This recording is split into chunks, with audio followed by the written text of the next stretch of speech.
He has labored, he has suffered to lead his people into the land of freedom. He is the Redeemer.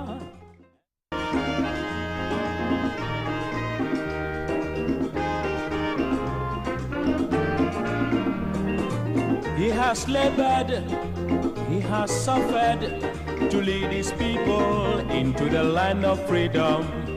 He is the Redeemer. President Mahama, please allow me to address you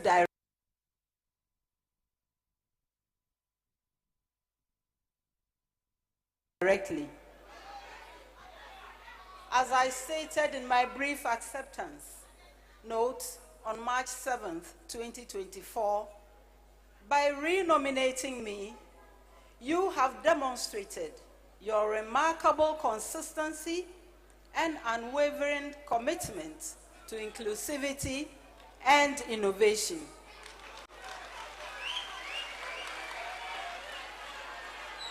I have heard you share with me, with the public, as you have done tonight,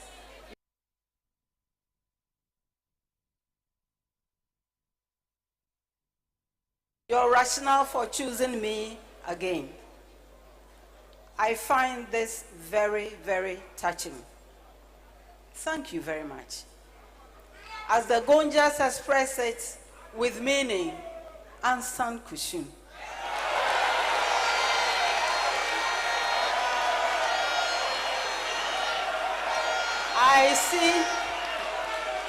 I see your choice as an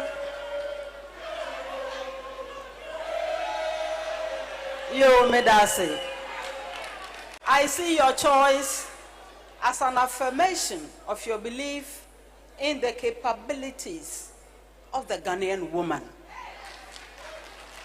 I will repay your abiding confidence with loyalty, with understanding, and a devotion to duty.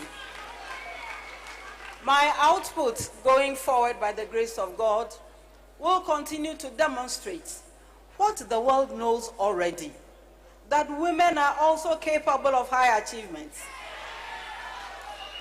that we do so with that reservoir of strength, determination, and mental acuity that only those who are noble and far-sighted like you can comprehend and contend with.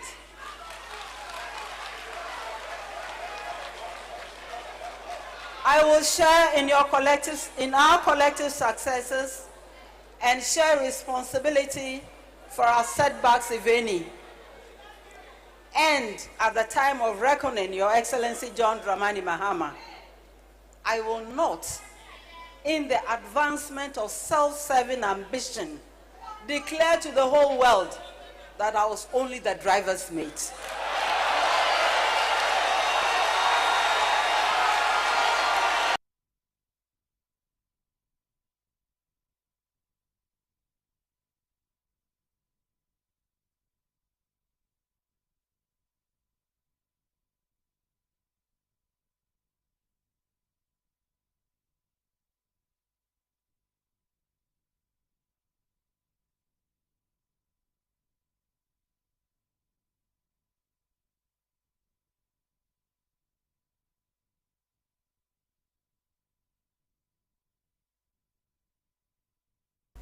Electoral Commission, I address you directly.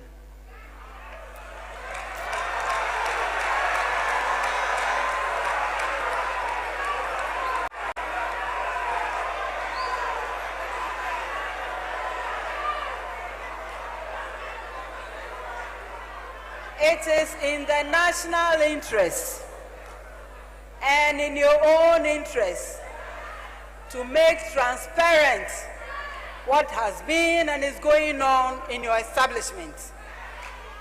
The truth will not be suppressed. You cannot be so independent as to disregard the people who validate your existence. It does not happen anywhere. Easy. A word to the wise is in Asen North.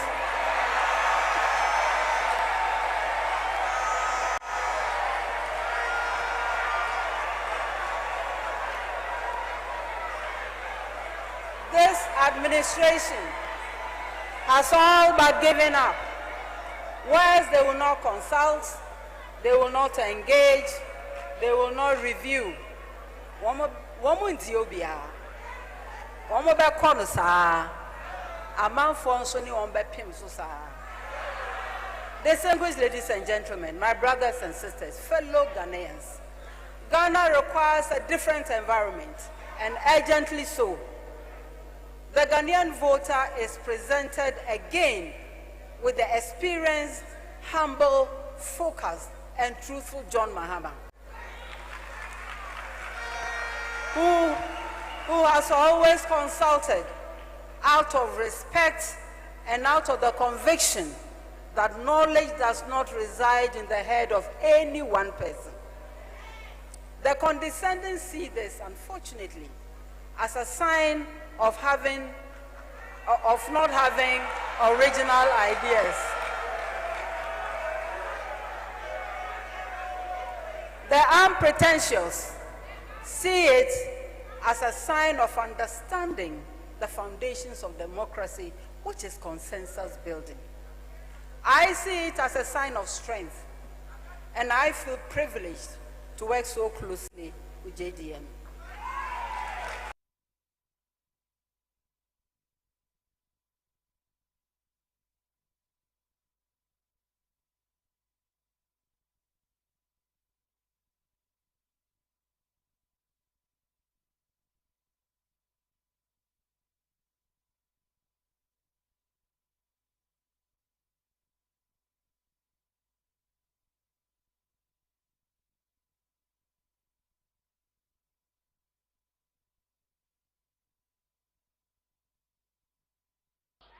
Let me begin by saying that today marks a very important landmark towards our march toward victory 2024. And on occasions like this, we must assess ourselves and identify the risks ahead of our journey to victory. I don't intend to spoil the mood, but let me say that we are happy that the polls are projecting a massive victory for us, both for President Mahama and for a resounding majority in Parliament in 2025. But I like to caution that polls results alone don't constitute victory for any political party. And we must be aware that our opponents have a lot of money, and they are going into the vote market with a lot of looted cash. One of the first major risks that we face is to pretend to compete with them in the game of vote buying. No matter what we do, we cannot mobilize enough resources to be able to compete with them in money politics. And indeed, they will be happy if we move the battle away from principles, from integrity, from honesty and truthfulness to the battle of who pays higher. So I like to caution all of us that don't let us abandon the tool we are more comfortable with and try to pick the tools that MPP is comfortable with. So let's remain a party of honesty, a party of truth, a party of integrity. And that is the only way we can defeat MPP. The second risk I want us to guard against is the risk of complacency. the polls figures tend to create a picture that we have already won. I like to caution everybody that we have not won yet. We are on the way to victory. But let's guard against complacency. Number 3, because we are already convinced that we are there, a lot of people have begun taking positions and fighting over who will be what in the next government. Indeed, some people are not only fighting about the positions they will occupy. They are telling all others that they will be the kingmakers and they will be making their appointment. If we are not careful, this will dampen the enthusiasm and the spirit of our followers. So I want to assure everybody that we are not there yet. Don't be fighting about positions. And don't be struggling about who will make appointments. Let us all go for the hunting first, and when we kill the game, we now argue about how to share the meat.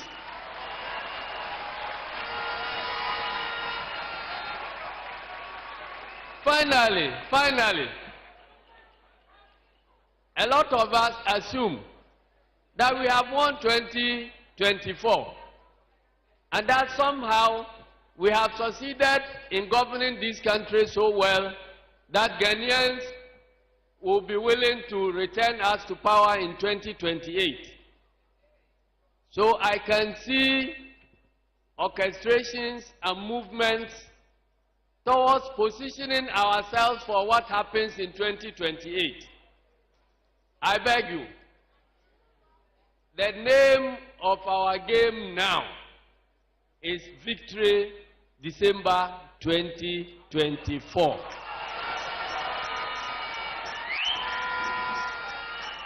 Let us seek ye first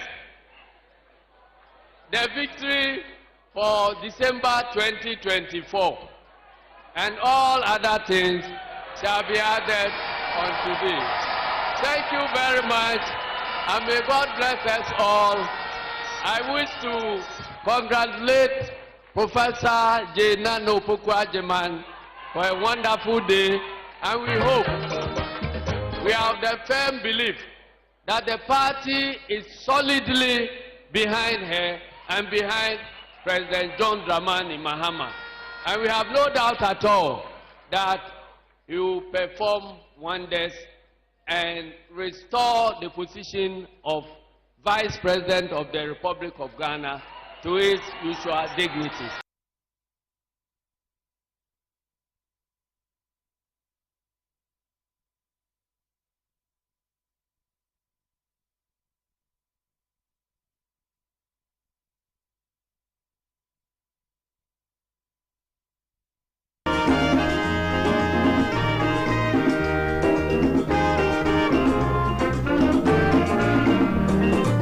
He has labored, he has suffered to lead his people into the land of freedom. He is the Redeemer.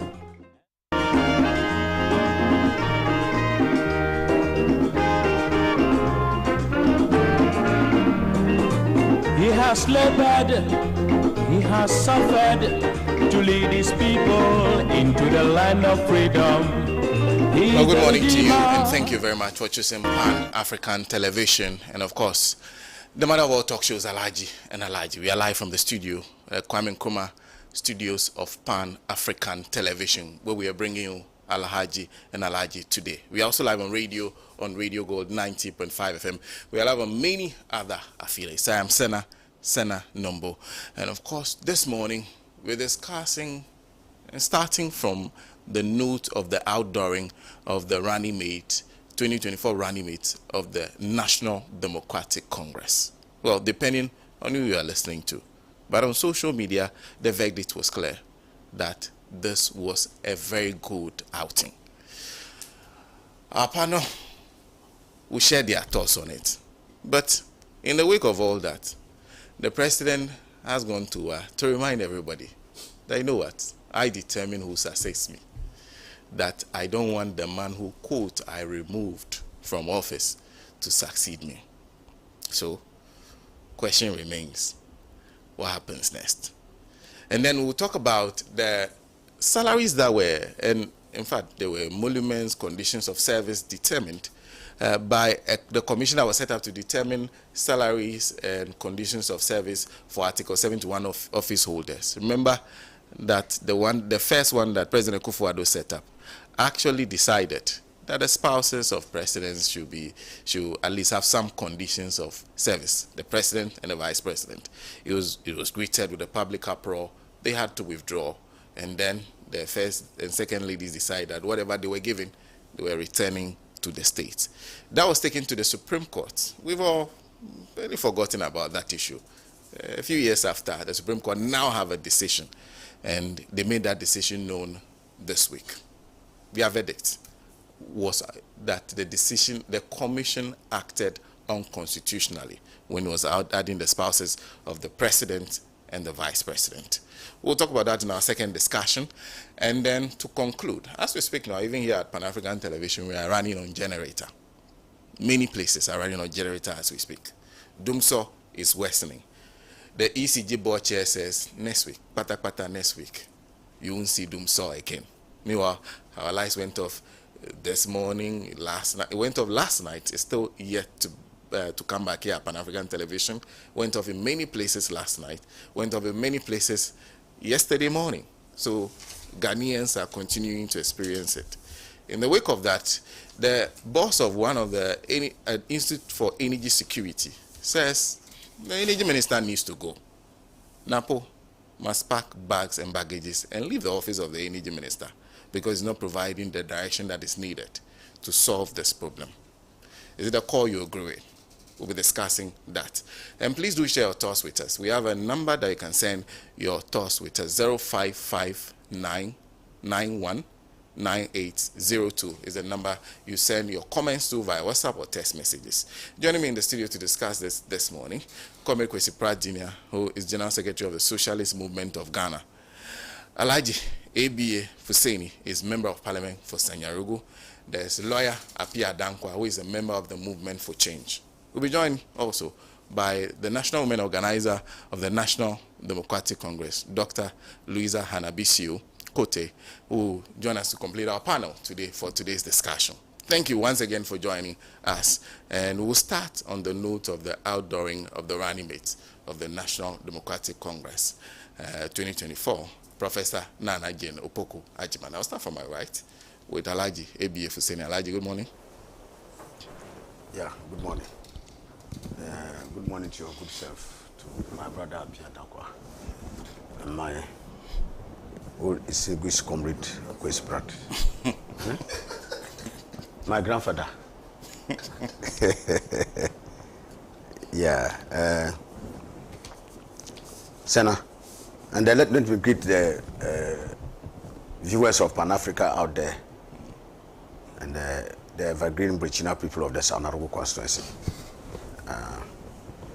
Let me take this opportunity first and foremost to formally congratulate Professor Jane Nana Opoku Ajiman. For me, I have said it loud and clear that what we did last Wednesday was not just to showcase a running mate, but to showcase the next Vice President of the Republic of Ghana. A woman so ably qualified who has paid her dues. And Sana, I'm sure you made reference to the general verdict of the performance of Professor Jane Nana Opoku Ajiman. For me, it was nothing but a virtuoso performance. When you make a vulture your delegate, you don't show it the villages again. The competence is already there. let me say from the outset that the NDC and His Excellency President John Dramani Mahama has been vindicated by the retention of the good old prof. There were many who expressed varying opinions regarding the suitability of a retention. And indeed, I happen to be sitting there with somebody who shared a similar opinion. And when the venerable prof entered a posture and then he started delivery, he himself was aghast with admiration. He told me, wow, I have revised my notes. And I said that you didn't even need to have those notes in the first place. Because, you see, you don't see the mettle of a person until the demands of the time. And now I've said it, that is the time and the occasions that bring out the person. And so now I like to place this on the proper context. Today, we have the office of the Vice President sinking to the lowest ebb.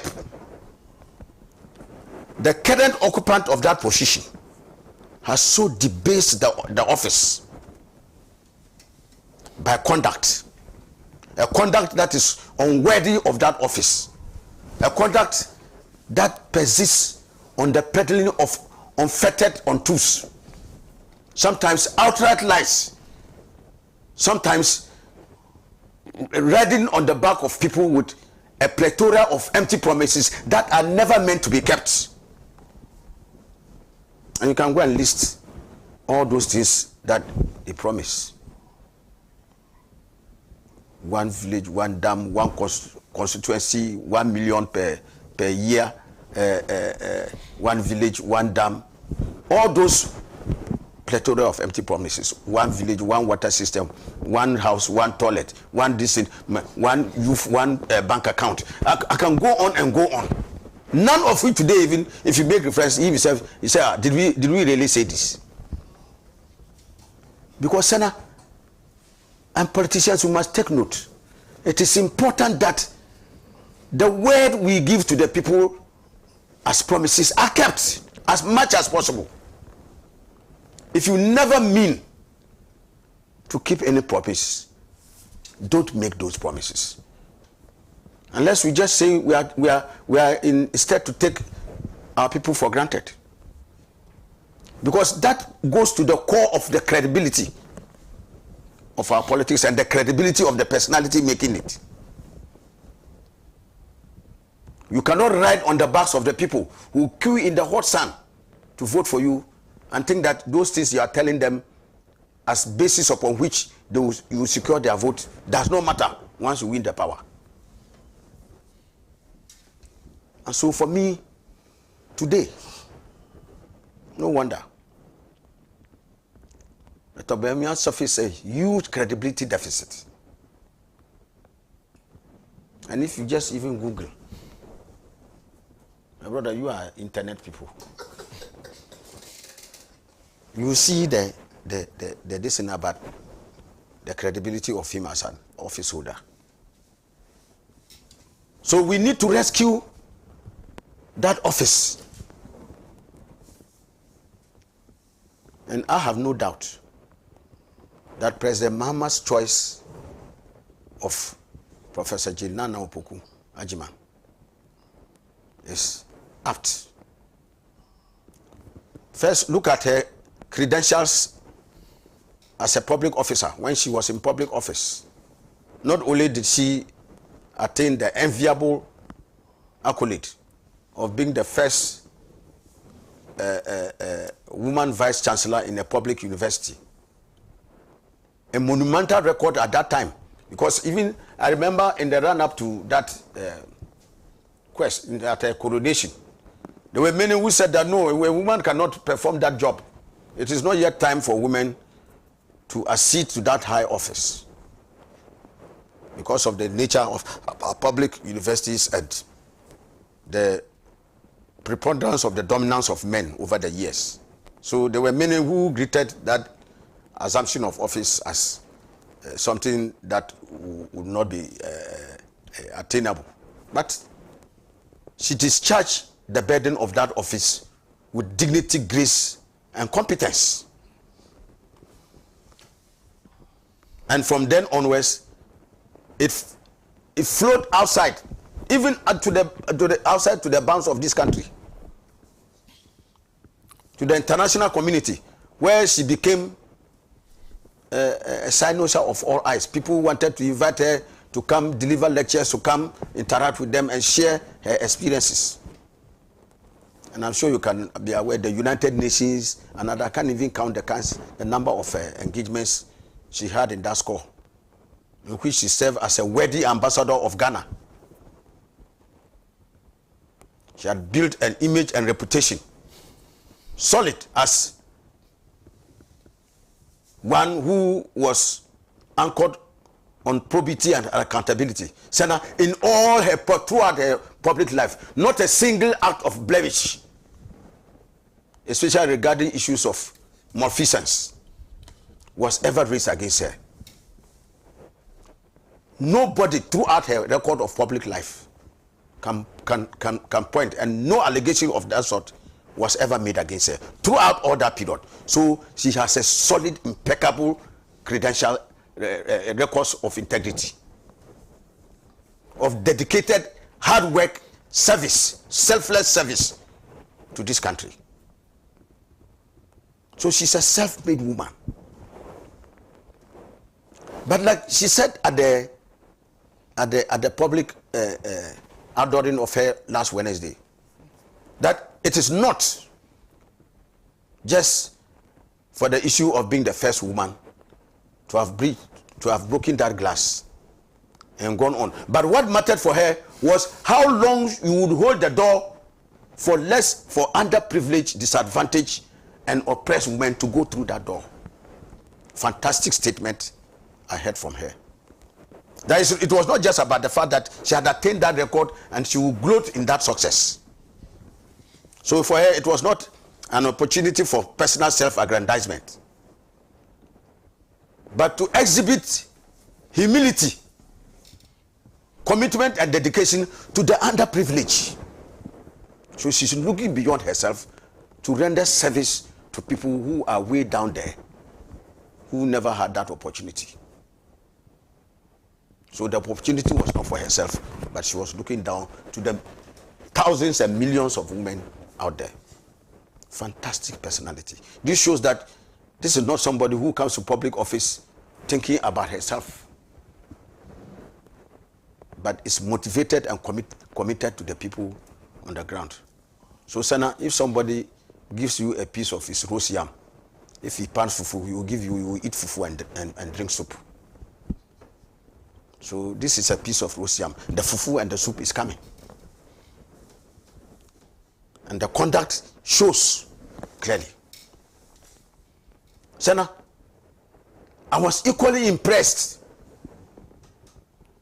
And in this political game, the name is loyalty. Loyalty is of critical importance. You can buy competence.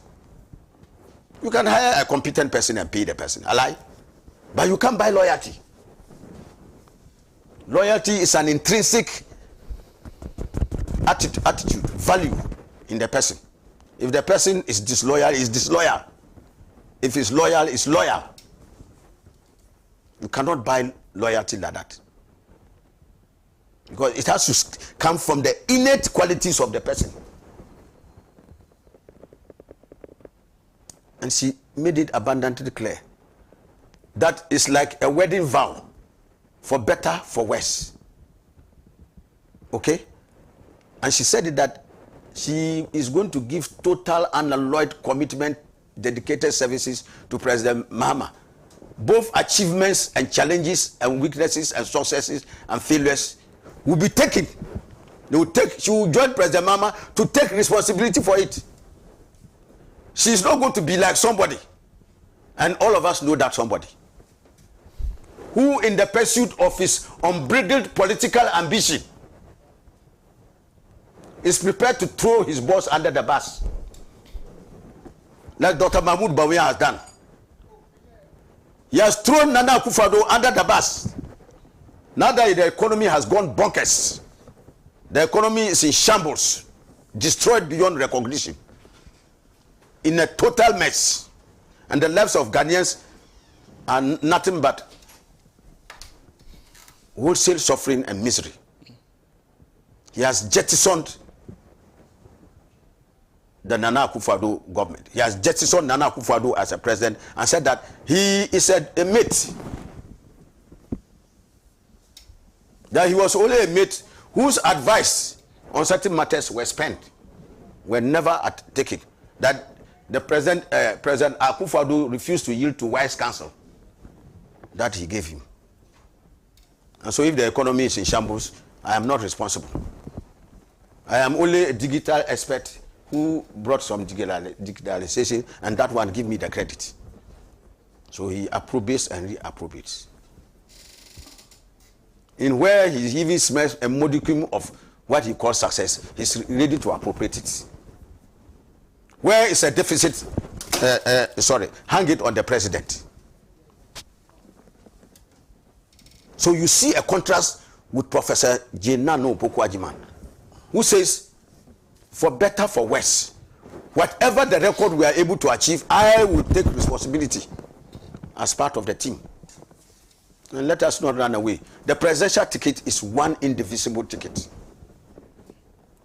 That is why it takes a painstaking effort to look for a running mate. If the running mate was irrelevant, we will not spend time on it. Why do we spend time to go through all this to get a running mate to pair with the president if there's no relevance in it?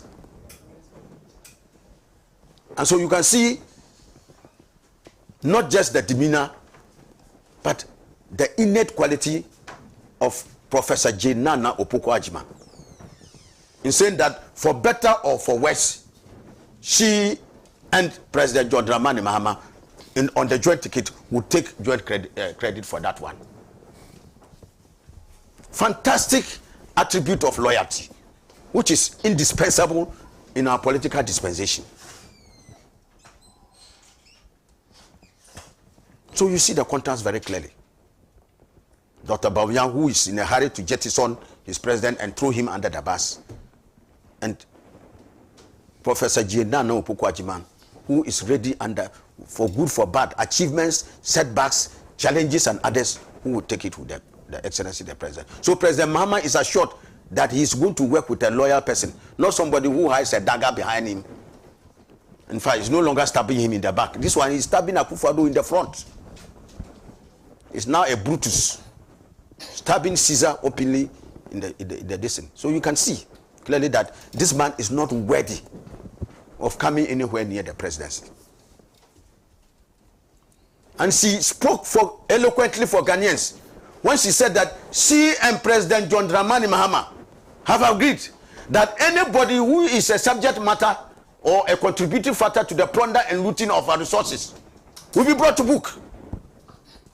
I'm sure you saw the applause that greeted it. This is what Ghanaians are waiting for. That the day of accountability, which this president and his vice president, Dr. Mahmoud Bawumia, have evaded all these 7.5 years, we'll get a day.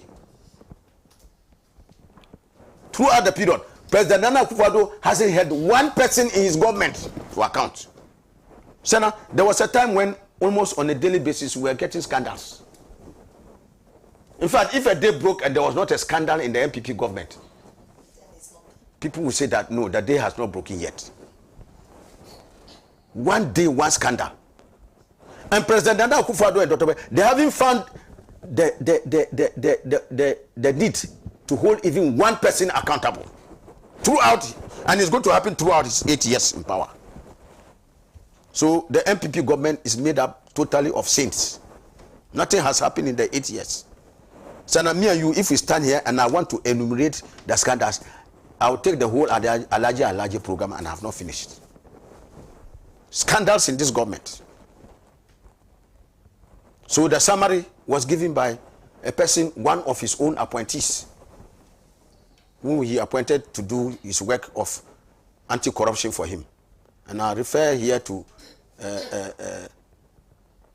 Mr. Madin Amidu, the special prosecutor. He summed up Nana Akufo-Addo.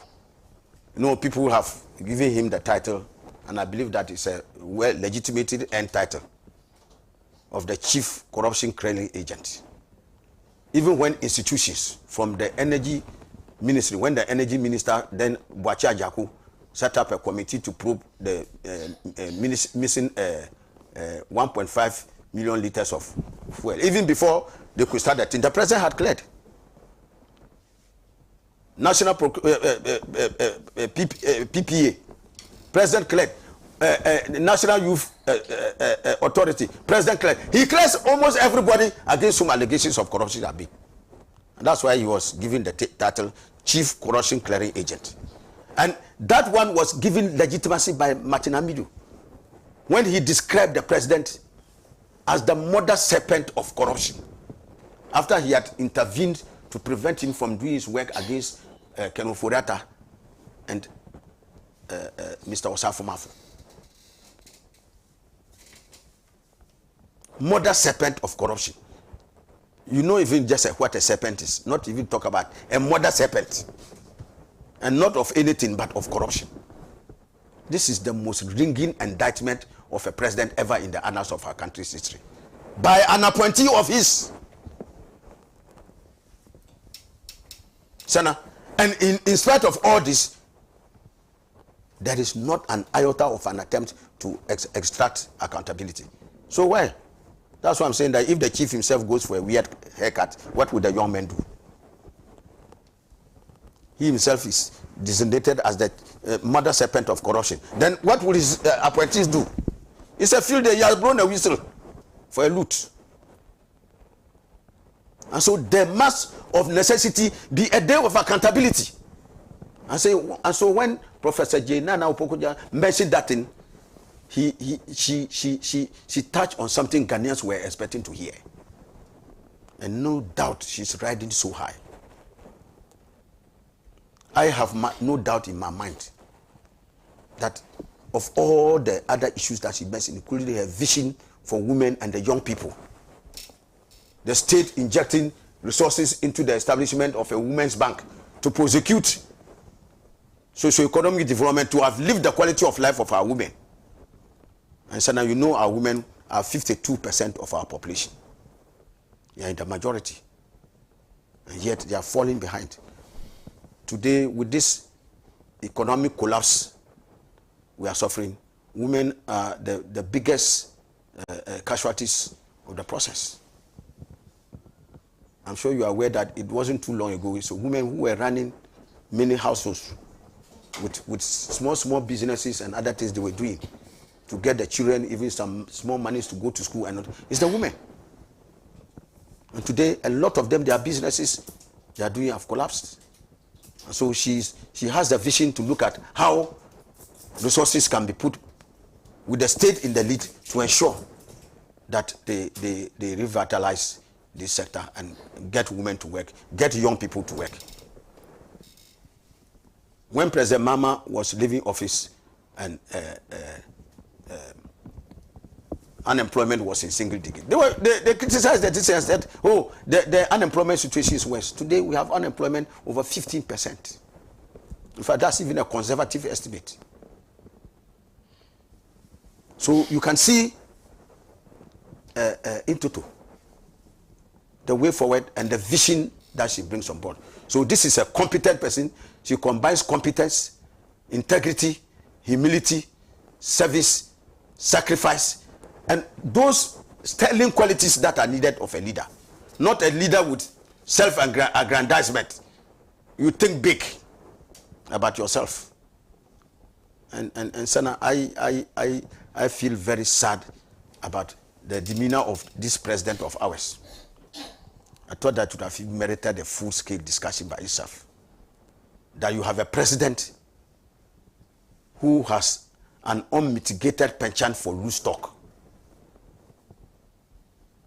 I'm sure you just listened not too long ago to him saying, as if he's asserting an inalienable right to determine who his successor is.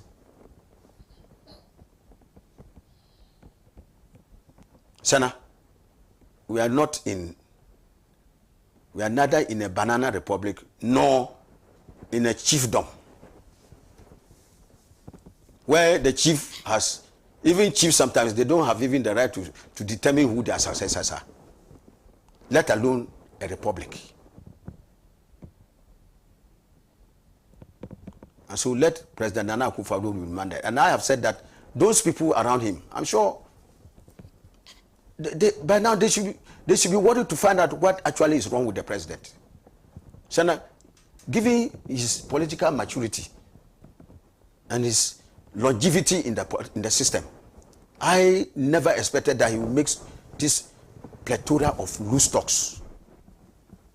So I think that people should try and find out. I'm sure there's something wrong. There must be something wrong. From the flower statement he made about the chief bringing his money to complete the school, to the voter region floods when he went to tell the people that they don't vote for him, so he couldn't have come. All this, and I've even seen a video where he's on a distance and he's telling a chief, get up, get up, get up, get up and greet me. What? I've never seen this about the president of the republic. And these things are happening right under our nose. Let the president be told in plain language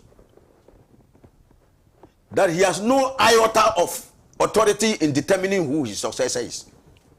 And that whether he likes it or not, that day, even if he's running Daria, he will come to the Independence Square and hand over to President John Dramani Mahama. So even if he gets Daria that day, they will put pampers on him and bring him to the place to come and hand over to President John Dramani Mahama, whether he likes it or not. And let him not attempt. Let nobody attempt to undermine the will of the Ghanaian people. So it will be akin to, if you say you are strong, go and attempt to shake a baobab tree. It's your head that will shake, not the baobab tree. Hold the baobab tree and think you can shake it. If you do it, your own head will shake. And you get headache, not the baobab tree. So that exercise will be tantamount to him or any other person shaking the baobab tree. He says that somebody he defeated twice. He has so forgot. That's why I said he must go back and revise his mental state. Because if there is any serial loser in this country at that level, it's Nana Akufo-Addo. Both in their internal primaries and the loss at the presidential level. Why? Was he not the presidential candidate of the NPP in 2008? Has he forgotten? He was beaten twice. In 2008, in the runoff, Alai, and in 10, which was the third election, he lost. And lost again in 2012. Has he forgotten? On all those occasions, President Mahama was on that ticket. So even before he is talking about winning against President Mahama twice, President Mahama had beaten him twice already. So what he's talking about? He takes Ghanaians who have short memories. We don't know where all these things came from. So you have lost twice to somebody, and the person loses twice to you, and you are claiming that there's a superiority over his loss to you because the losses are just reset. You have forgotten the losses that you sustained against him in the first place. It doesn't make sense to me.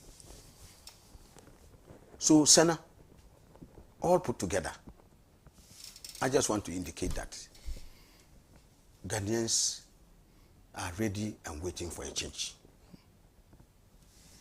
When the winds of change start blowing, no force can stand against them.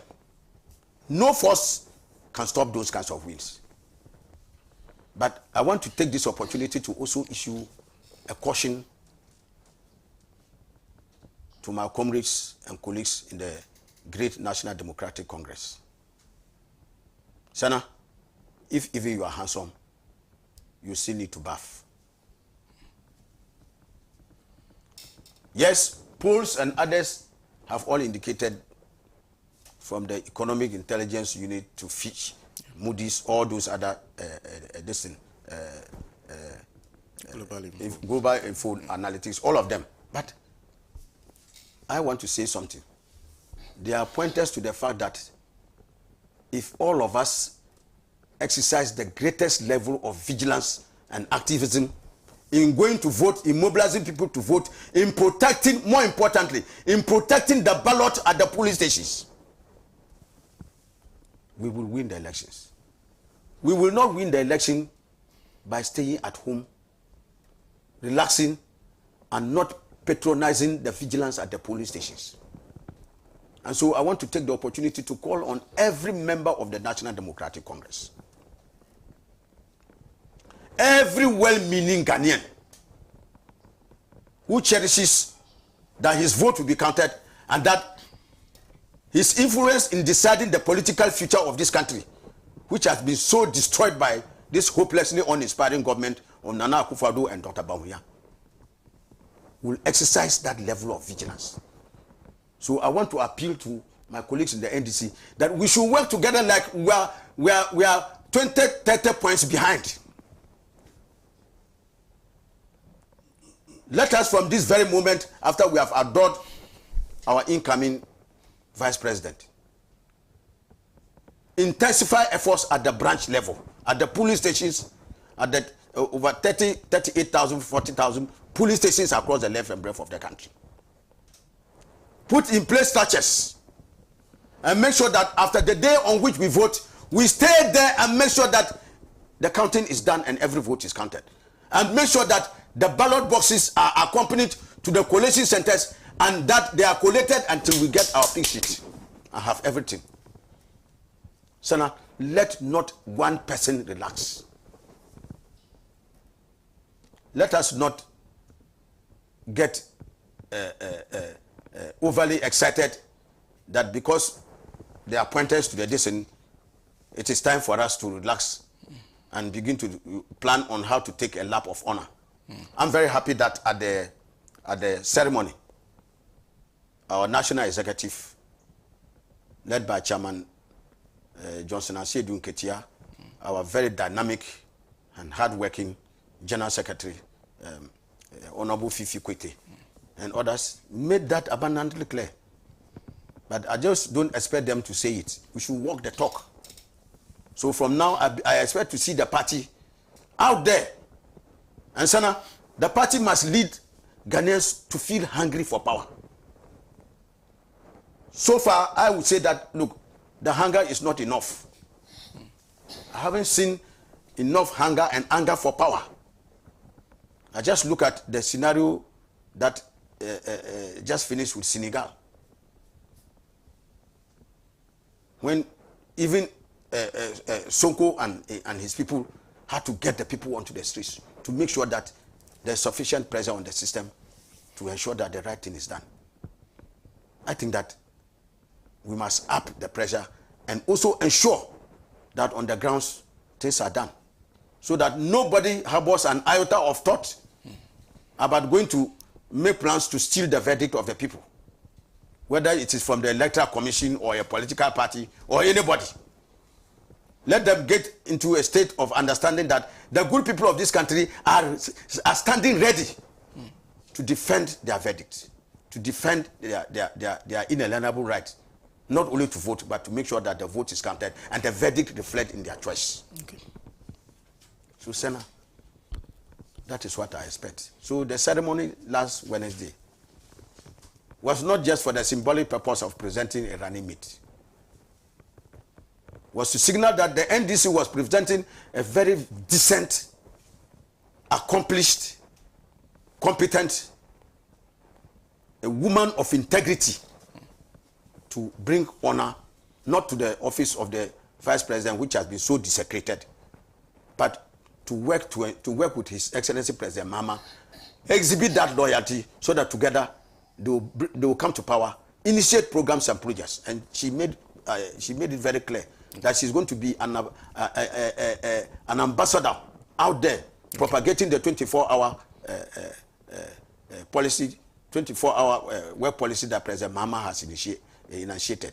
And clearly, I think that holds a panacea to increasing the productivity levels of our country, ensuring that we can get out of this mess that the MPP has sunk us in for this period. And so, Senna, I cannot but wish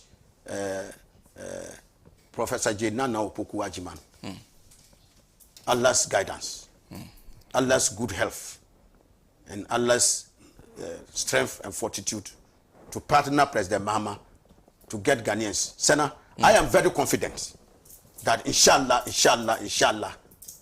on the 7th of January, 2025, when President Mahama is sworn in as the President of the Republic, there's going to be a carnival on our streets.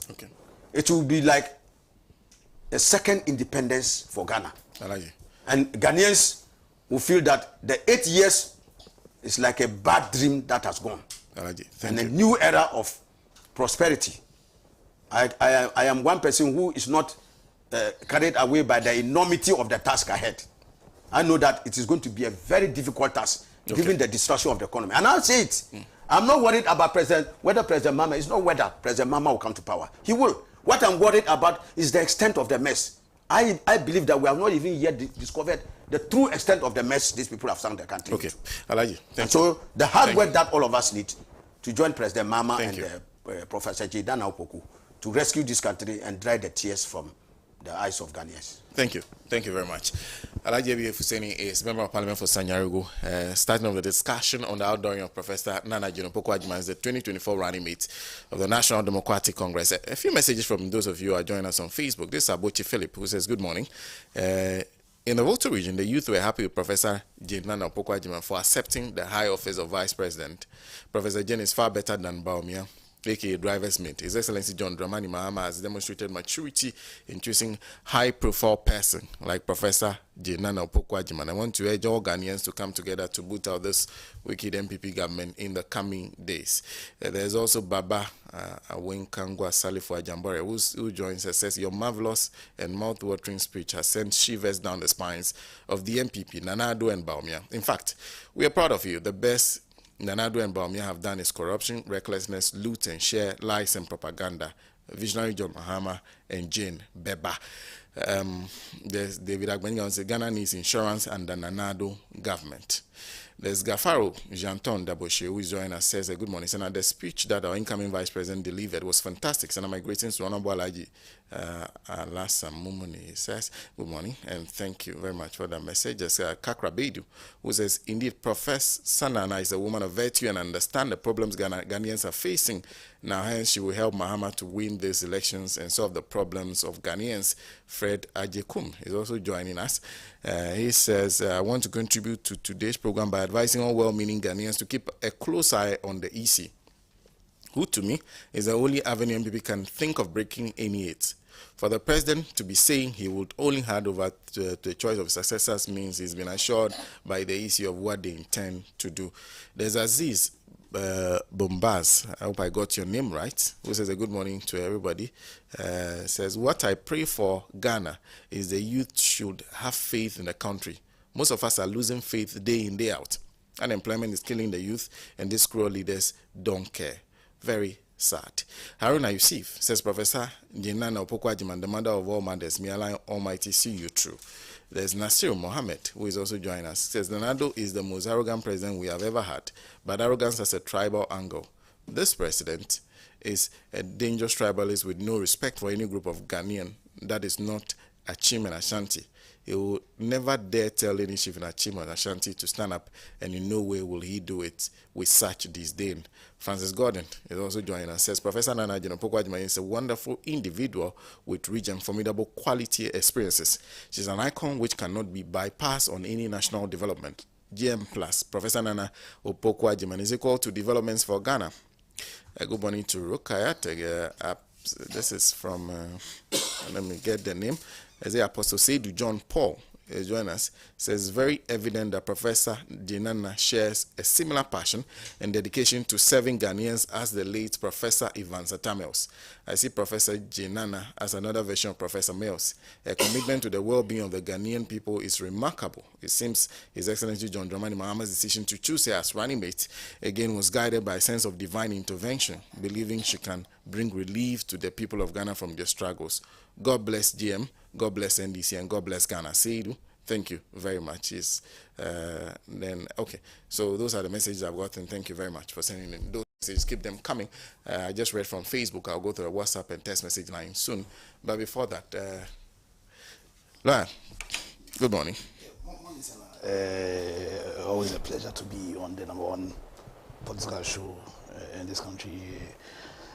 I must say good morning to Alhaji here. I think I can see that he's really invigorated, or he has been invigorated by happenings on Wednesday, which Honorable, a good morning. We've never met on any show before. Hopefully we can have a very good discussion. And then wish Uncle Kusiprat a good morning. And I have no doubt that today we will all do justice to the issues at hand. And wish your US a good morning too. So Wednesday was really interesting for me. I think Prof. Jenana Opokajiman officially accepted His Excellency John Mahama's nomination to be his running mate, I think on 7th March. And what happened on Wednesday essentially was an outdooring. I was proud to the outdoor, and I was really wondering exactly what the essence was, because really, I've said it on your show, when it comes to the person of Jinana Opokajiman, her integrity, her competence,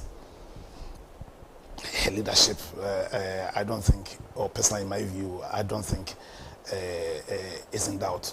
So I was wondering exactly what kind of political capital His Excellency John Mahama and NDC sought to achieve by the outdooring.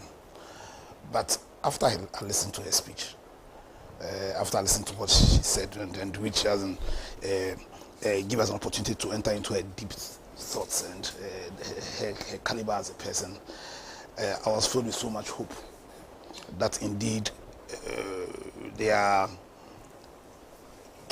patriots. There are still patriots in the country. There are still people who are guided by a high level of principle, a deep-seated love for the country, and that if we manage to effect the right change, when I say the right change here, that's not necessarily a change in regime, but a right change in how we do politics in this country, a right change in how leadership is given in this country, where we managed to create an environment where the right caliber of persons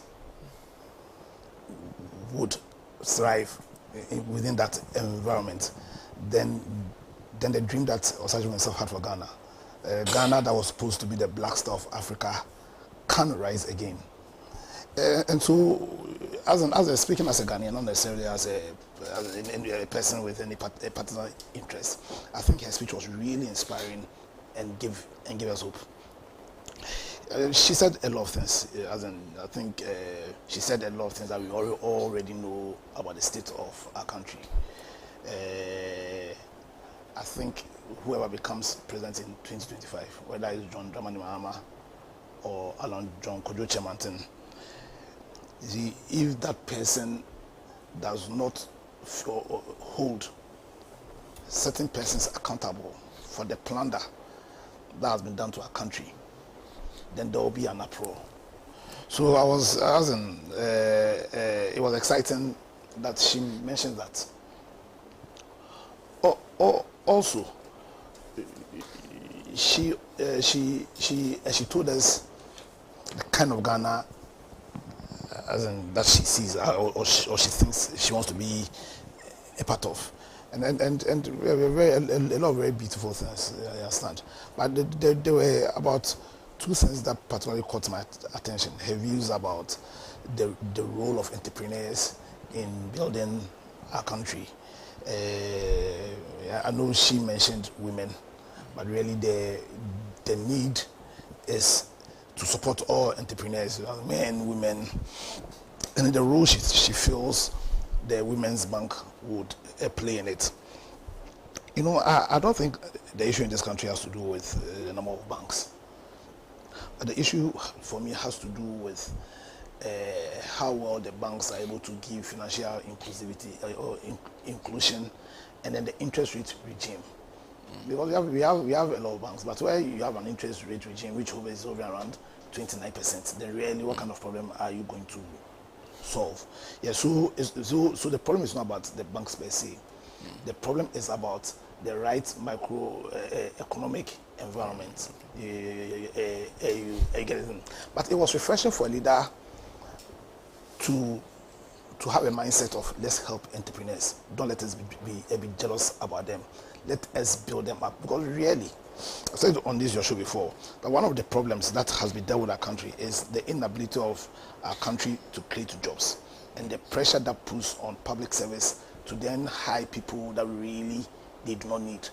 Because anytime we have gone to IMF, one of the solutions they prescribe is that we halt public sector employment because of the burden a huge public sector has on our financial resources. Now, that problem can be solved if we build a private sector, because it's really the private sector that creates jobs. And I was really encouraged when she spoke about that. So, but one thing she said that really excited me, and with your permission, I'll love to read, because for me, that bit of a statement represents that call could lead to the kind of revolution we need in this country.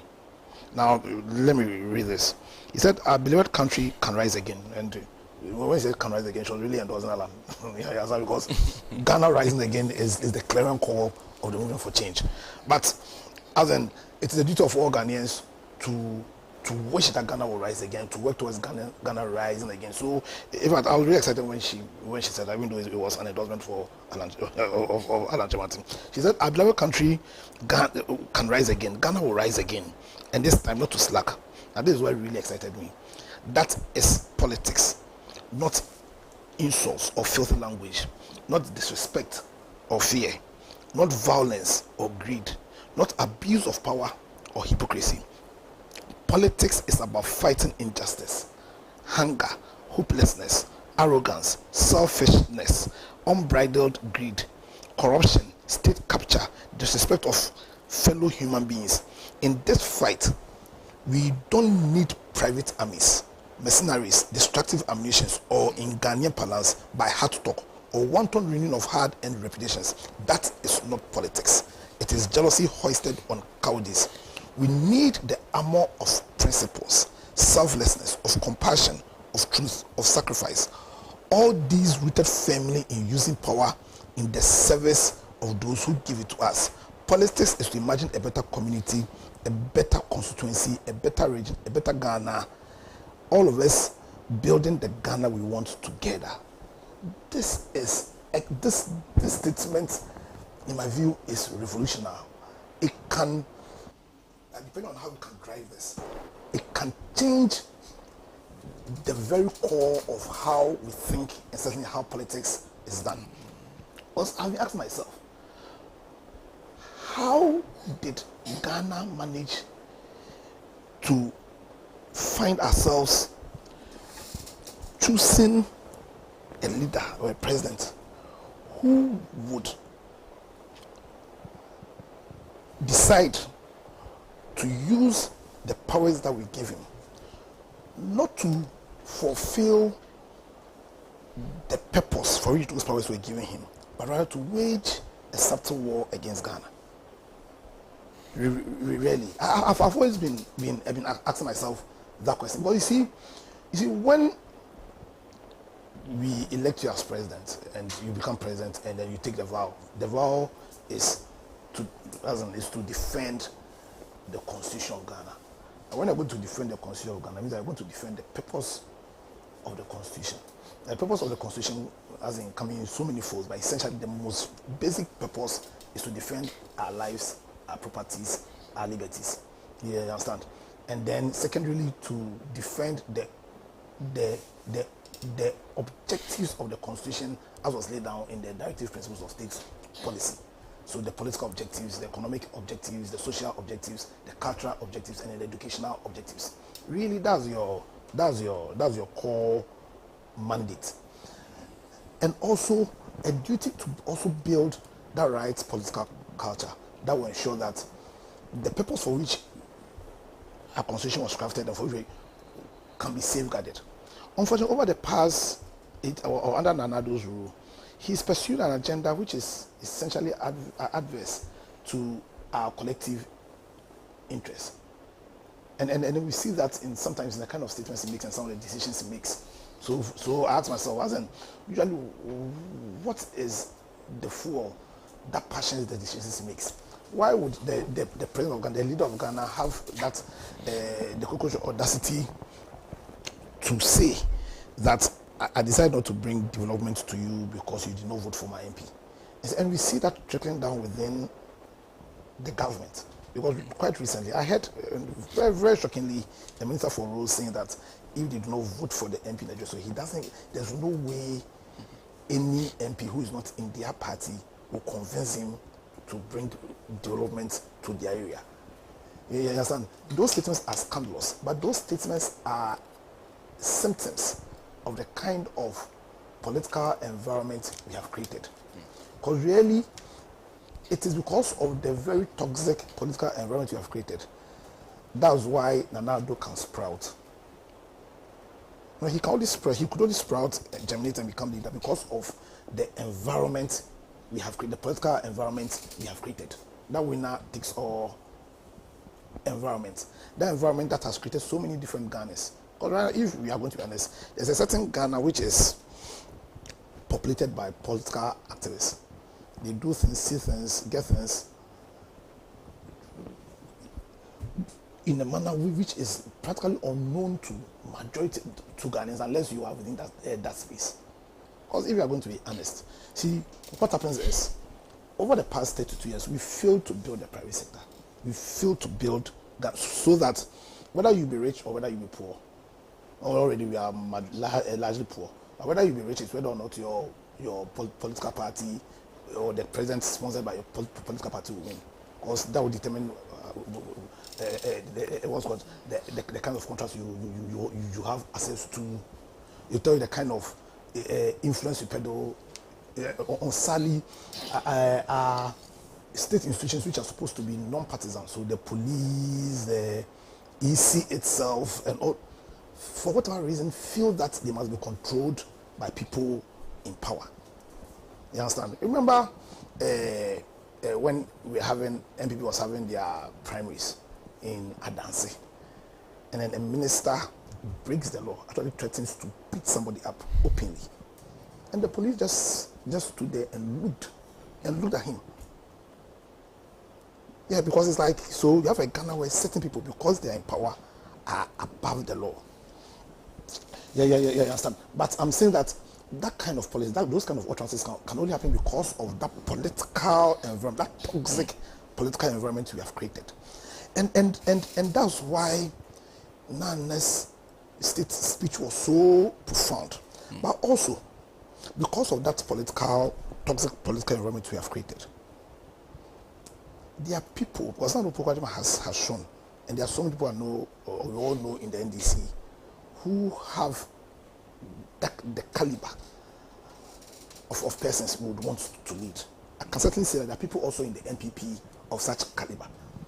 And there are people within the larger Ghanaian populace, people who are guided by principle, who have competence, but who, because of that toxic political environment we have created for ourselves, can't sprout. So for me, when we say change, when we say there's a need for change, we see that call for change is not merely a call for regime change. Because we've had regime changes, I think, for more than 4 times. So we had it in 2000, we had it in 2008. I want to call what happened in 2013 a regime change, because really we present an executive system. So when Prof. Mills passed, there was a regime change. We had regime change in 2016. Yes, that toxic political culture has been there because of the principle of the men who've held those positions. We did not experience as in the negativity that could happen to all of us if power gets into the hands of the wrong person within the context of that wrong political culture. Now we know.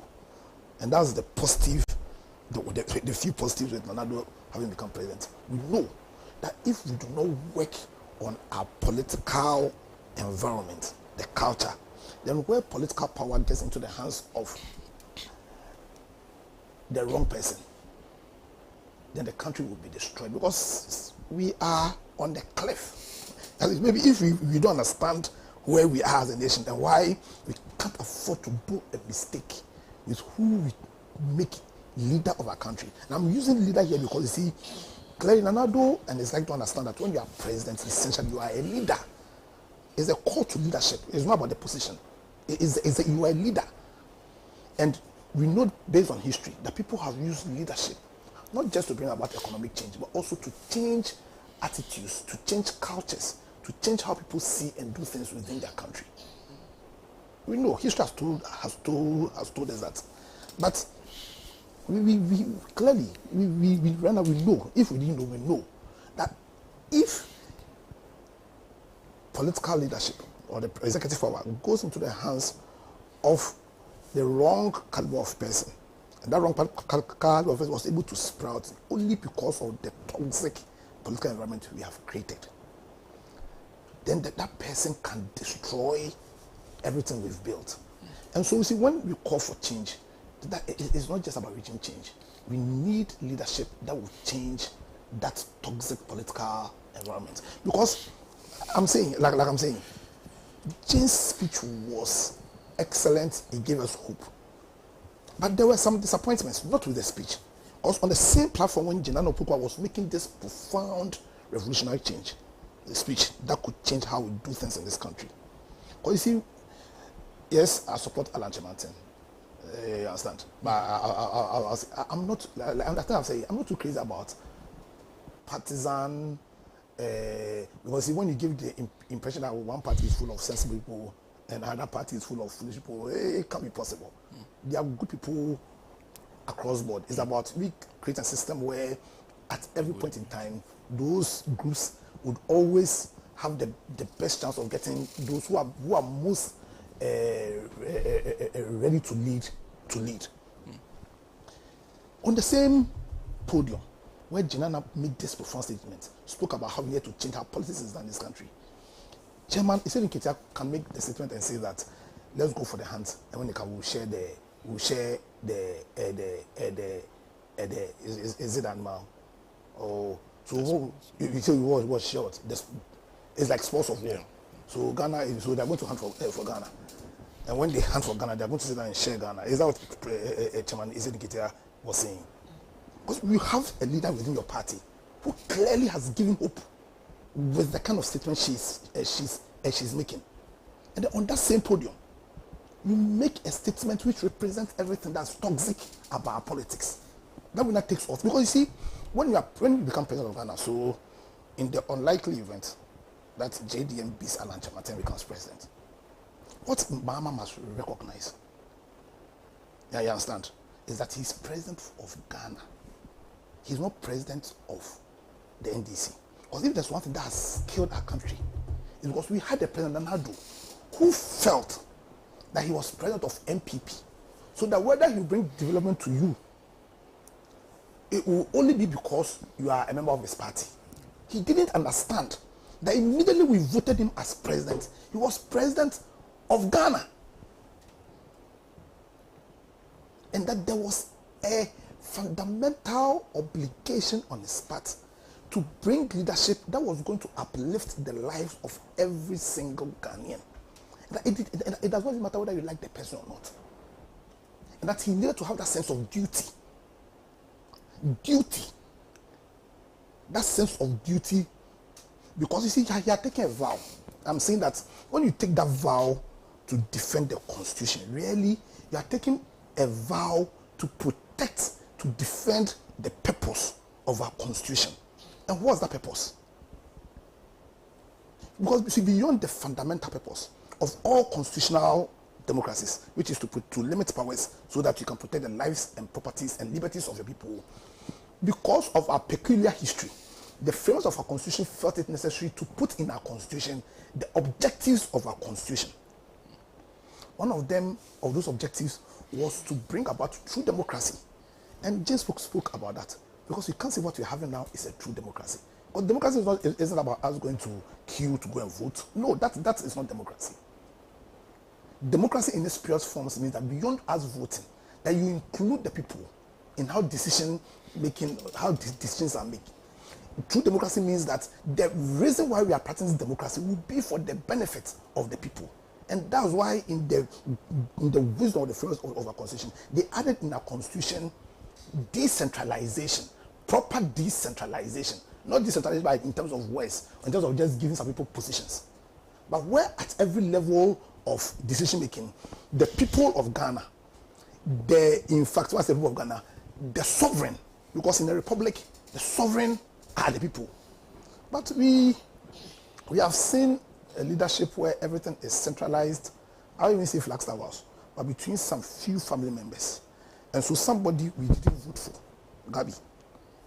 It's like he's a prophet. He comes and tweets. They know. Next day the president does. But we didn't even vote for Gabi. Did you vote for Gabi? I didn't vote for Gabi. I didn't vote for Gabi. I voted for Nana Akufo-Addo to be the president. The people of Ghana put our powers into Nana Akufo-Addo's hand.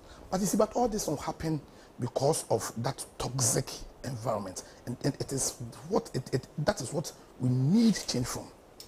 So, where President Mahama has made, in my opinion, the best decision, whether he wins or whether he loses the election, I think history would judge him and say that he made one of the best decisions he's ever made as a political leader, is to choose Gina Nopokwajiman as his running mate. But JM himself must also look at his utterances. He himself must look at his utterances, because Gina Nopokwajiman is talking about accountability. That it is a promise to the people of Ghana that when they get the executive power, anybody who's planned it, who's been part of the state planner, will be accountable. But that statement is undermined. That performance is undermined by the statement JM made some few weeks ago when the imprisoned, what's called, the former Maslog boss, that he was going to use his powers when he became president to free the lady. That statement undermines everything Jinana Opukwajiman spoke about. But the fact that we are going to there's a need for Ghana to give leadership that is not based on corruption. And that there's a need, he's promising Ghanaians, and I don't doubt Jinana Opukwajiman's promise. Because like I said, that even before her speech, I don't think, see, when I heard what's called, the majority speaker speak about her, sadly, he could not talk about her integrity, because you can't undermine or speak against her integrity. You cannot talk about that the one lacks principle, because she has principle. She's led before. We saw her as the UCC what's called vice chancellor, and there's nobody can pull any scandal on her. So I don't doubt her at all when she says that when she's right, she hold people accountable. But JM's statement undermines everything this lady spoke about.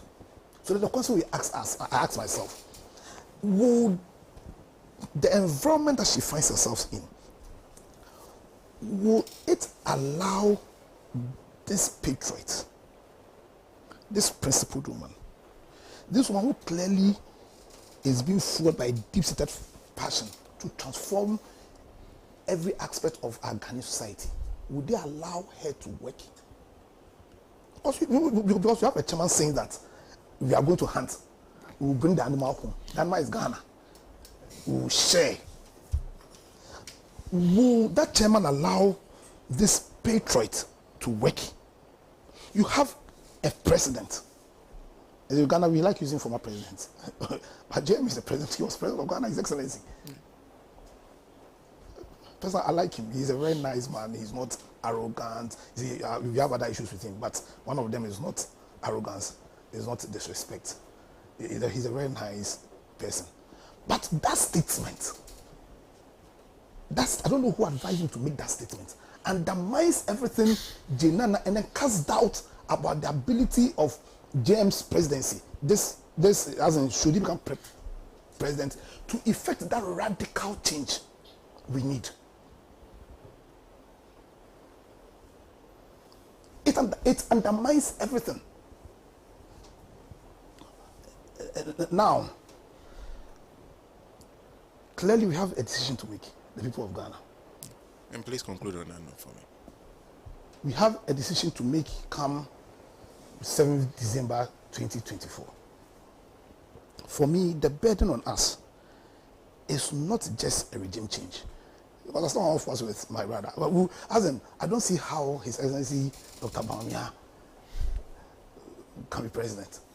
Yes, if we do the mistake of making president, posterity will never forgive us. That means that we don't have principle. It means that we don't care about the country. So he's out. Now, but we have to make a decision come 2024. And the burden on us, on this generation, is to effect that proper change. Is to effect a change that will change, not necessarily change regime, but even change the culture of how politics is done in this country, change the political environment in this country, bring about a change that will reflect everything Jinana Opoku-Agyeman said insofar as the right, what she thought was the right politics. But everything Jinana Opoku-Agyeman said here has been said by Alhaji Mantin already in his great transformational plan, which is anchored on some core principles. Those principles being about, listen, we building a country beyond partisanship, so that if he's president and ABA's Fuseni clearly has commitment, clearly I can't doubt your commitment, but you have a special skill that can build our country. It doesn't matter the party that you are in, after all, we are all Ghanaians. But you build a Ghana where all of us, it won't be about going to hunt and killing, sharing the animal, but we all build a Ghana where our individual aspirations, our individual talents, our individual abilities can be best used to build Ghana and also make economic gains for ourselves. That is the Ghana we need. And the person, I have no doubt, has proven leadership, has the character, has the competence, has the commitment to bring about that leadership, is Honorable Alan John Kojo Chimantin. And I want to sell the candidature of Alan John Kojo Chimantin to all Ghanaians, that if really our passion is to effect proper change and not merely a change in regime, then come 27 December 2024, let us go and vote for Honorable Alan John Kojo Chimantin to get the change that Ghana demands. And certainly Ghana, the Black Star of Africa, will certainly rise again. Thank you. Thank you. A few responses to the comment we said former President John Mahama made. This is Elvis Afriankra. He said, hello, Senator. That so-called statement by GM was fake news. He never said that anywhere. Okay. There's also Seidu, who also said the same. Said GM never said anywhere that will be using his executive power to free Sedina Tamaklo. It was a fake infographic put out by, it was a fake infographic put out by the NPP. So, right, said the statement was fake. But if he didn't say that, then thank God, because I was scandalized when I saw that statement. Well, I would say that if he didn't say that, thank God, because he would have undermined everything, that beautiful statements which General Opoku-Agyeman put across. Well, let me read a couple of comments you are sending to us. This one says, tell Honorable that we are far awake. When Dr. Bawumia greets us going, we will surely look at the position of the sun before we respond. When one goes about Dr. Bawumia, the negativity, the positive. The negative outweighs the positive. Simply put, he lies too much. John Avogbedo sent that from Takrady, and thank you very much for that message. This one also coming via WhatsApp says, please, my name is Isaac from Akwetia. My greetings to your panel, especially Uncle Pratt. I am happy to see my women organizer on the show today, please, and I'll be grateful if you can help. Okay. Hey. Thank you for that message. But good morning to you. There's Anthony from Dansuma. I pray if by the grace of NDC wins the election, Mahama as president and Jane as vice, I beg Mahama to allow Nana Jane to represent him on international platform. Example, UN Assembly to showcase Ghana. The woman was superb. Says the president should stop threatening us with the citizens that he did not want the one he bid twice to succeed him. The president must know that there's tension and anger in the country. He should be reminded of what happened in 2008 at EC when the angry youth stormed there. This one is from Saba James, who says, even the blind man will see that Nana Akufo-Addo doesn't have any respect for Volta region and the chiefs. Can Akufo-Addo order Ashanti region, Ashanti and Eastern region people and their chiefs to stand up before he greased them? Not at all. Thank you for that message. Let me read about two more, then I'll go to the national organizer of the NDC, the national women organizer. This vision from Tamale Central. Vision sends this one this morning. Says, good morning to everybody, especially Honorable A.B. Fuseni.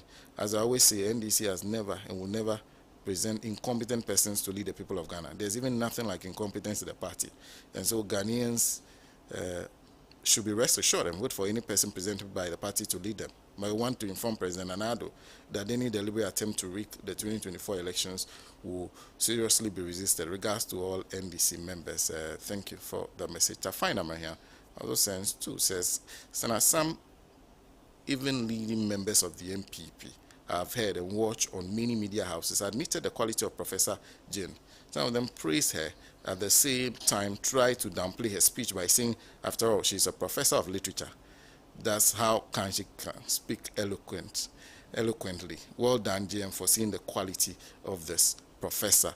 And then finally, can I kindly tell Lawyer Andrews that Chairman General's statement on let's kill the animal before we now share the meat was from the context of people who claim to be sharing position. Well, Honorable. Good morning. Good morning. Are we still in morning? Yes, very much in the morning. Good morning. And I'll ask to be forgiven because I'm almost losing my voice. So if it comes out froggy, your listeners or your viewers will forgive me. I think I will start just to, also I wanted to say what I said, Chairman General's speech was in context of people sharing positions, somebody said, because I just wrote it down to make it, clarify for him and those who might have heard him so that it doesn't go far. And it's not about we sharing Ghana. No, nobody can share Ghana. At least the NDC have been in power before. We haven't done it, and we'll not do it today.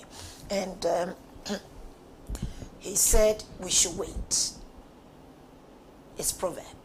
Let's fight. Let's win the elections. After you have victory, victory is the animal. Then what you are in your position, trying to share in terms of position, that one you can do. So it's not about we saying we are sharing, and I think James one has been cleared already. And Professor Nana Jane Opoku Agyeman, that is not the first time that we brought her. We brought her 2020. We also what our brothers and sisters on the other side did to her. And we brought her back. It speaks one thing. It's about inclusivity. It's good that nobody has been able to touch on her integrity. We know that after the Adoring, the MPPs have tried very hard. And one of the things they keep saying is that, she mismanaged the education ministry. I beg to differ. And I challenge them to deny what I'm going to say. That as a minister, if she did not leave monies behind, the textbooks and things that when they came to Snapo, they were sharing. Where were they from? Over 140 million US dollars was left in the ministry's, coffers for her predecessor to use for Ghana. Professor Nana Jane Opoku Agyeman, as a minister, she championed the e-blocks.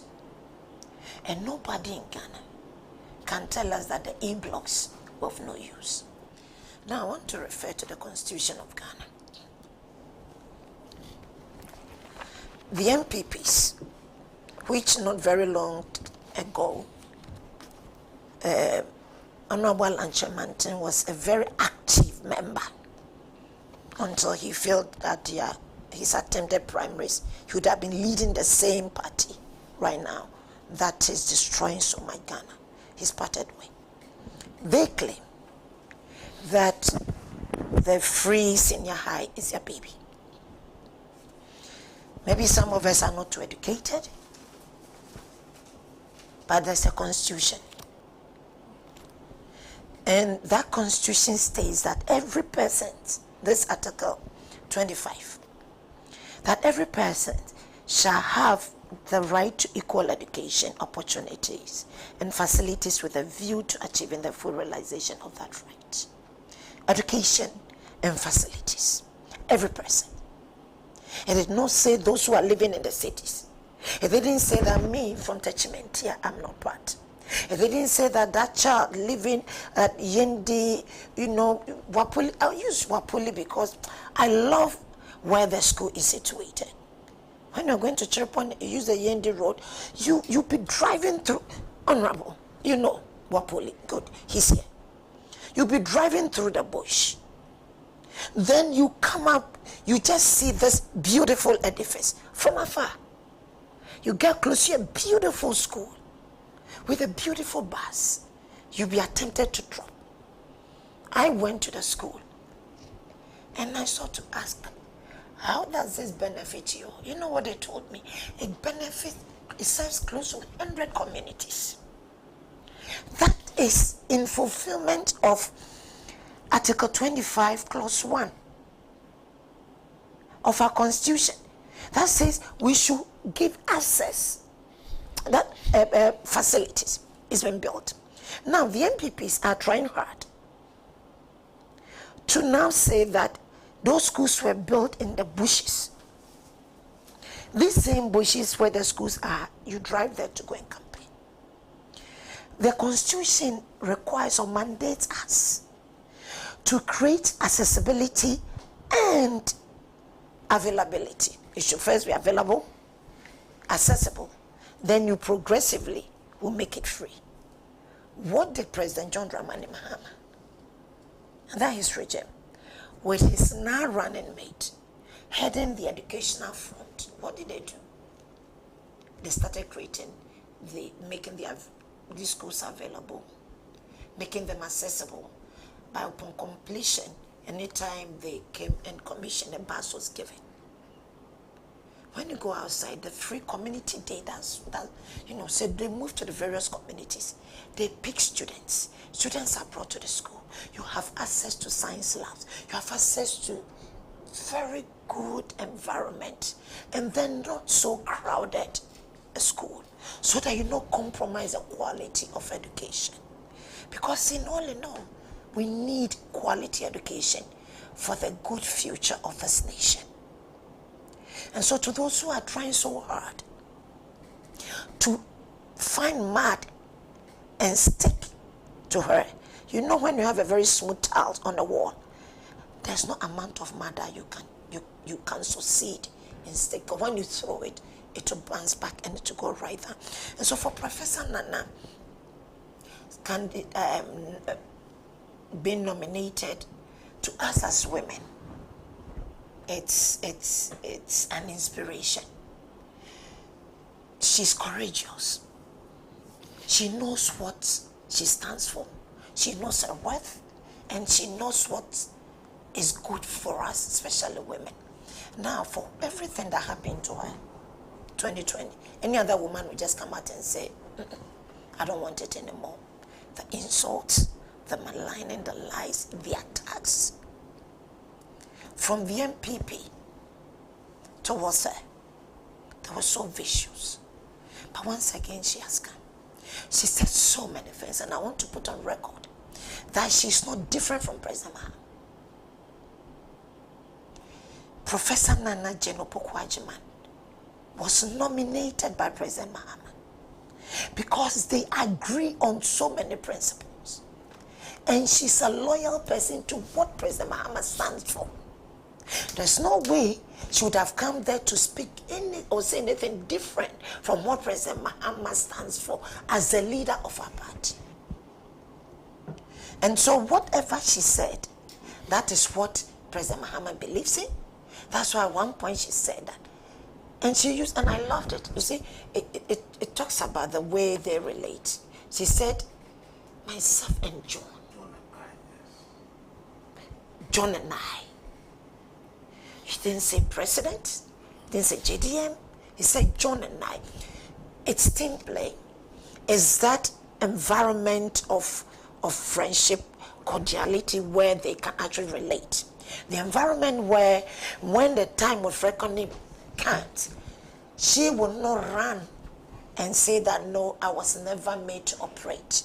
She will never come out and say that, no, I'm not responsible for that. I wasn't responsible. These were things that she stated on. Now, with her, President Mahama, in his speech, he said he was going to put her in charge of health. He was going to have an oversight of health, gender. It was health, gender. Then there was a third one. It will come up. It was health and gender. I've forgotten the third one, but it will come up. Now, let me even just come to health and gender. When you talk about gender, it's men and women. But in Ghana, because of the situation that we face, not only in Ghana, even in Africa, anytime we talk about gender, is we tend to look at, and youth, those are the, yeah, gender, that's the youth. And so you tend to look at the women. What has been the history of women in this country? We have very, very good women in our nation. A lot of them. Over the years, we have been relegated to the background. Women are afraid to come forward. Women are afraid to contest. Women are afraid even to take up chief executive officer positions of various firms or institutions in this country. So when you put somebody like Professor Nana Jane, or let's say Prof, at, to have an oversight responsibility of gender, what does that mean to us? The majority of Ghanaians are women. Majority of us are women, yet we are the most deprived ones in our country. If we are farmers, we don't have access to land.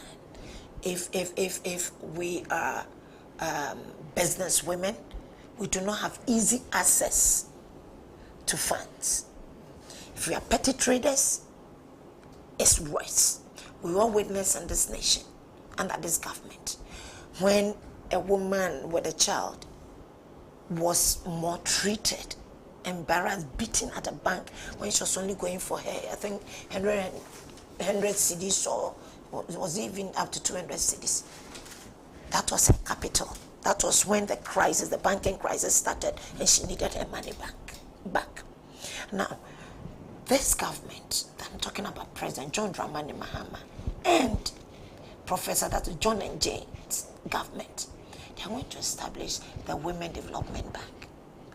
As far as I'm concerned, as a woman, when you tell me you're going to establish Women's Development Bank, you didn't say just Women's Bank. There's the word development. It means that from all levels of our lives as women, we are going to benefit from this bank. She referred to the petty traders. She referred to the small businesses, street hawkers. She referred to all women at various sectors. So you can talk about the market women. You can even talk about the farmer. A woman can go to that bank, take a loan, go and invest on a farm. And remember, there's a 24-hour economy coming. It means that we should all put ourselves in preparedness for it. After the lunch, I went for a radio program. I had not eaten the whole day. I roamed Accra up to 12 midnight. I couldn't get food. And God help me, one KFC was closing. I rushed in and got something to eat. Then I said, if John Mahama's government were in power with his 24-hour economy, and then with the Women's Development Bank, I know that there would have been women selling Indomie, what have you, by the roadside so that people like me, people who will be taking part in the 24-hour business, when they step out of work, they can stop and clearly be able to buy food. And so for me, the Women Development Bank is one big deal for every woman. For every woman out there. She didn't come to speak English. She came to enumerate the kind of things that NDC will not be part. And what you will see in NDC. I mean, for that one, I will not want to even translate. I will summarize. I will go through them. But even before that, let's look at the very education. It was under this same professor when girls were given scholarships to do science. When girls were being given free sanitary pads, you make certain things very intentional. When teachers were given continuous education, they claimed to say, oh, allowances were abolished. But when we abolished allowances for teacher, trainee, and nurses, what happened to the admission?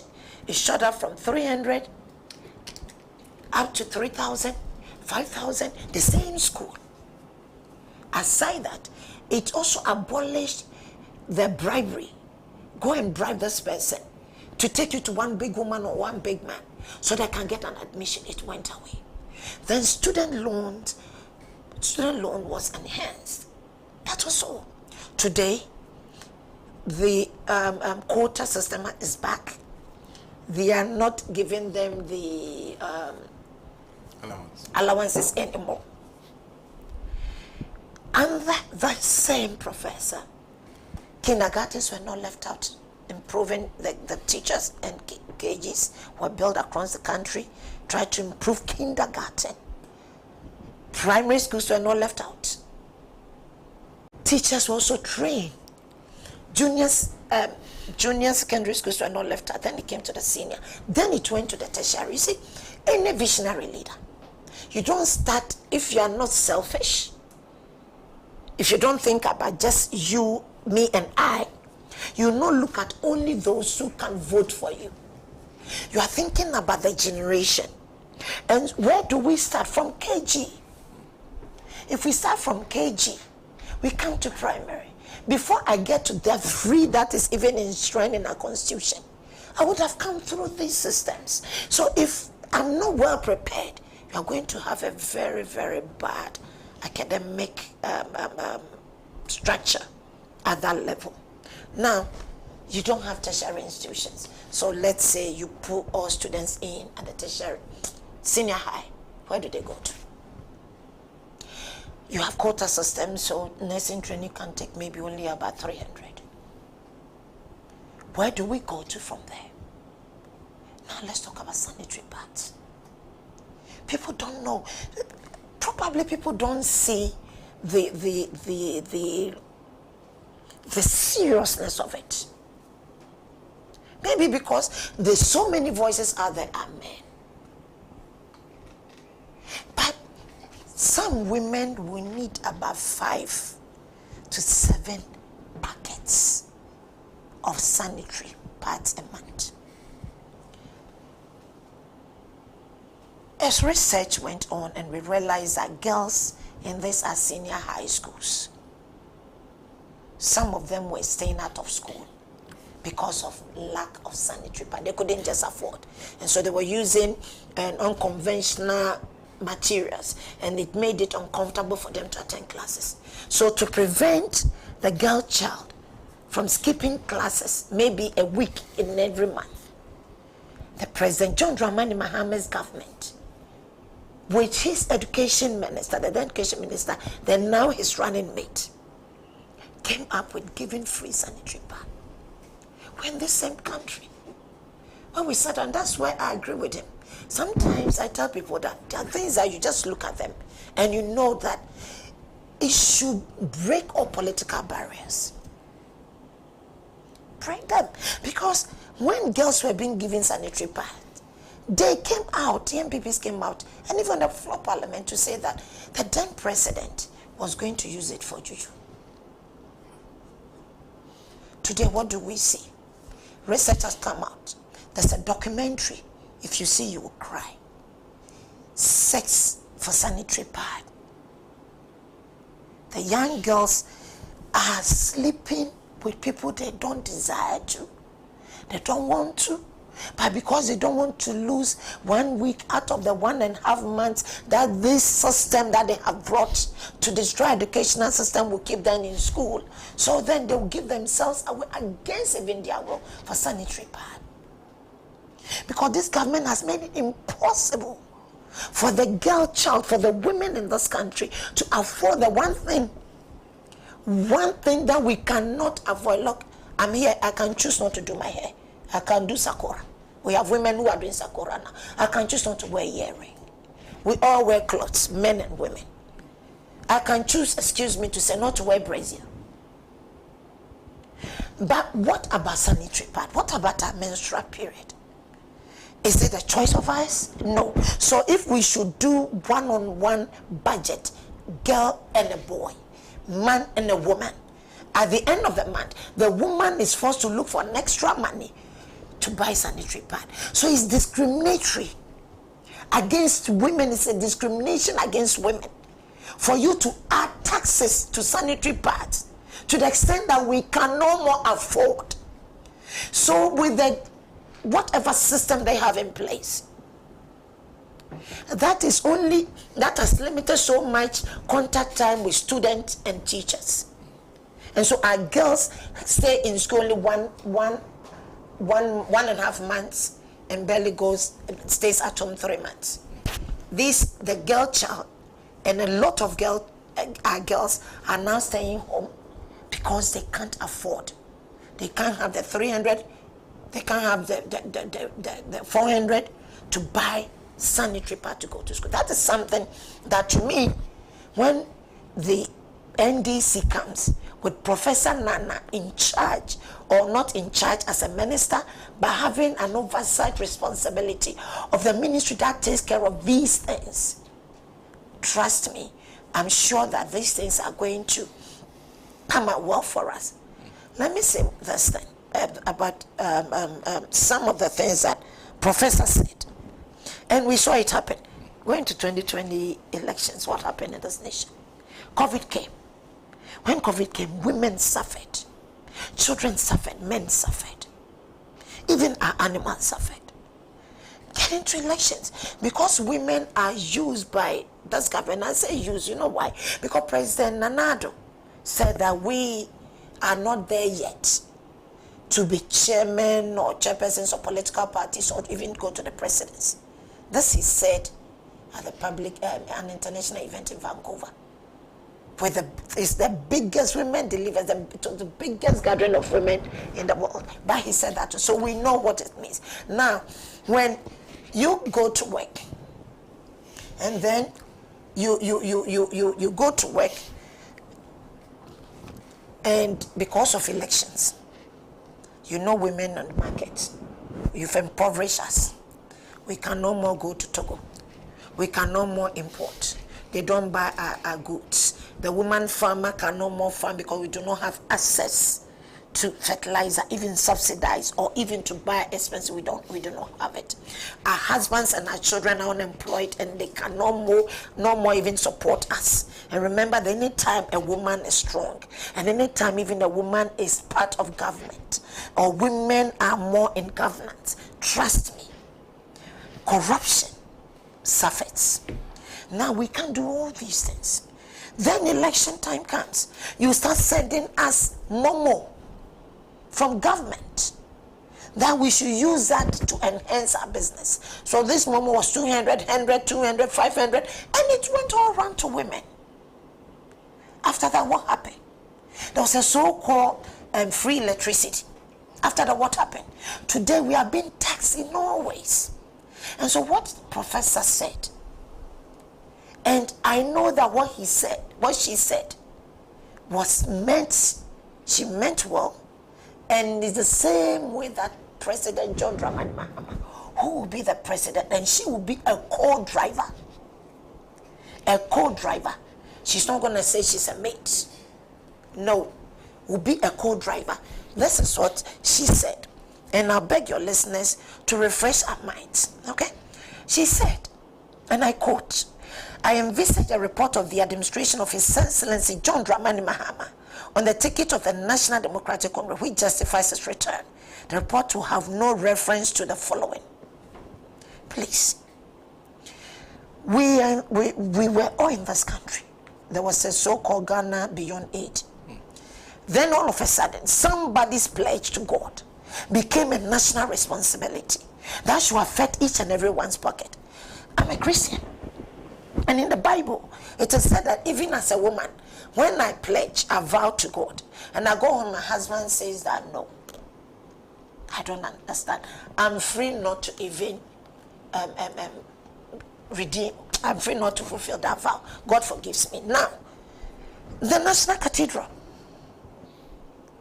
in Chimikan, in Samoni, Yakasa cry in Samonia is like a rat that is just biting pepper, destroying it. Abro, because the rat knows that definitely cannot eat this pepper. You just match your children, your baby rats, go and eat them. Now, that dog, what has happened? Buildings were pulled down. Millions went down the drain. So we have people in this country who still supported and applauded this. We have people in this country who could not speak out. We live in a nation where today truth has become embarrassing and lies is what is driving. Principle has been termed as disrespect. Hypocrisy has been it's part of the order of the day. Probably because people are afraid.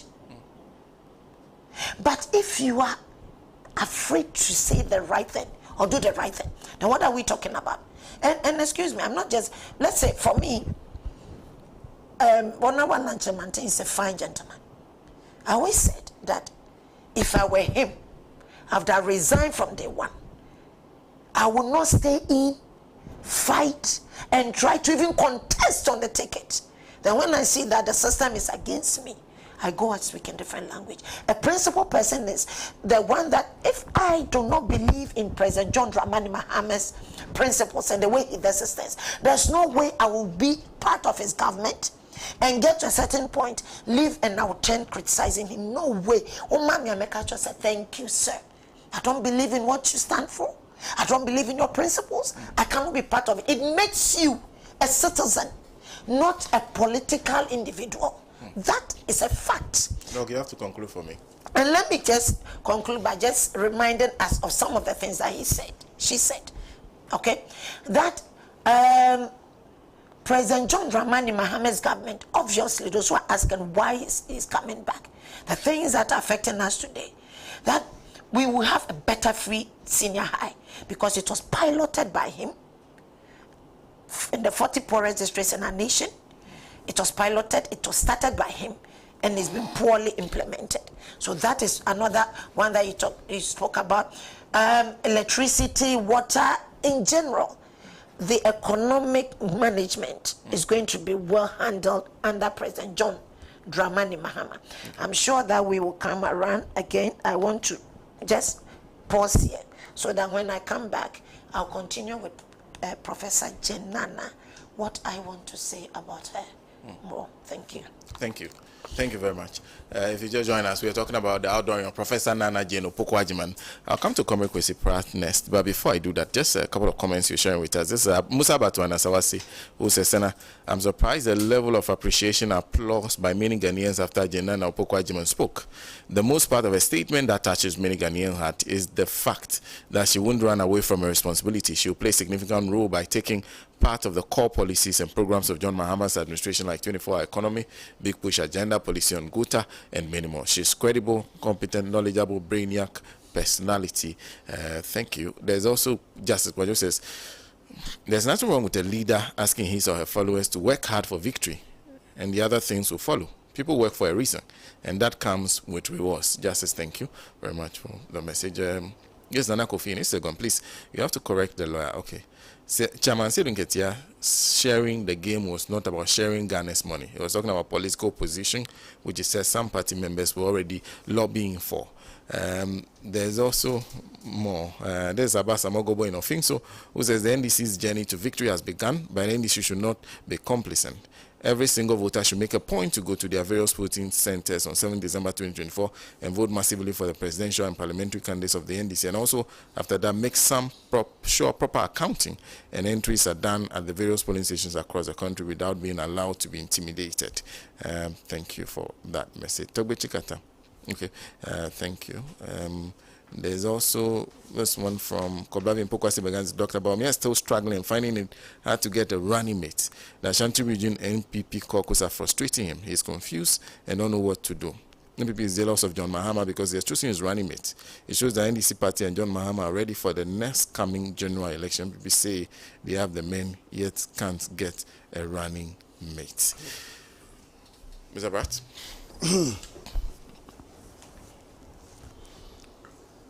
Well, when we find a situation in which people who support an 80-year-old president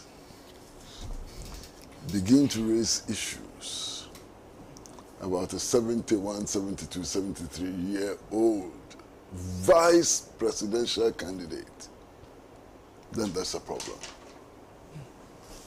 And the problem is reducible only to male chauvinism.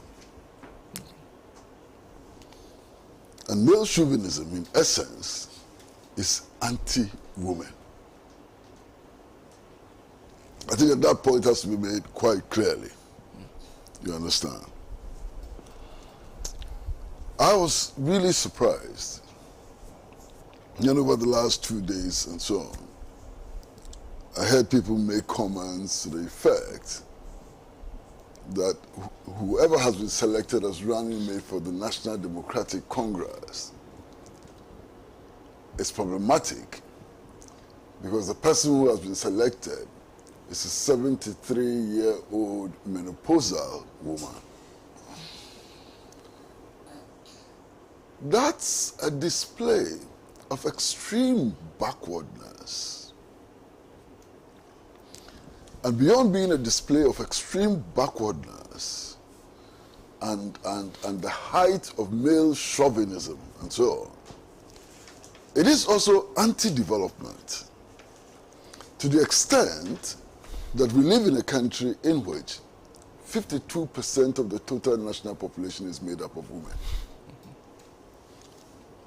The denial of women's right to participate in the national development effort is clearly anti-development. And we need to recognize that.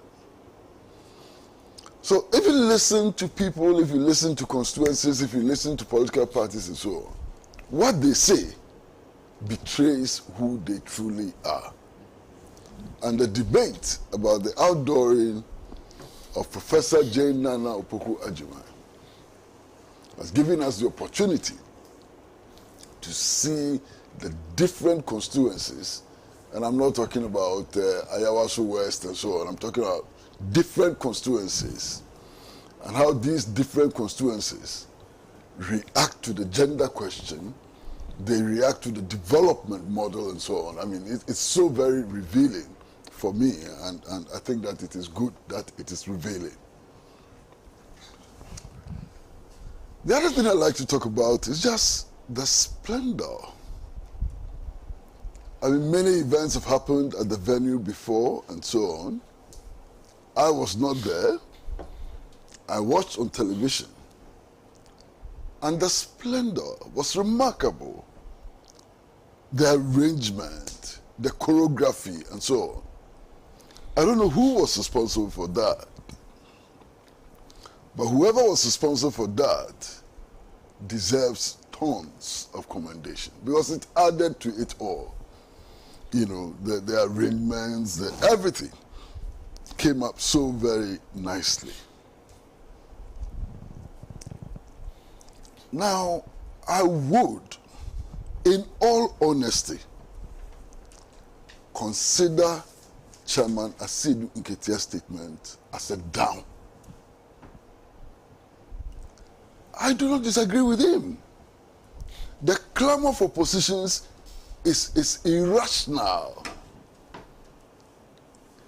And I said here before he said what he said, you remember that people were beginning to count their chickens before they are hatched. You remember?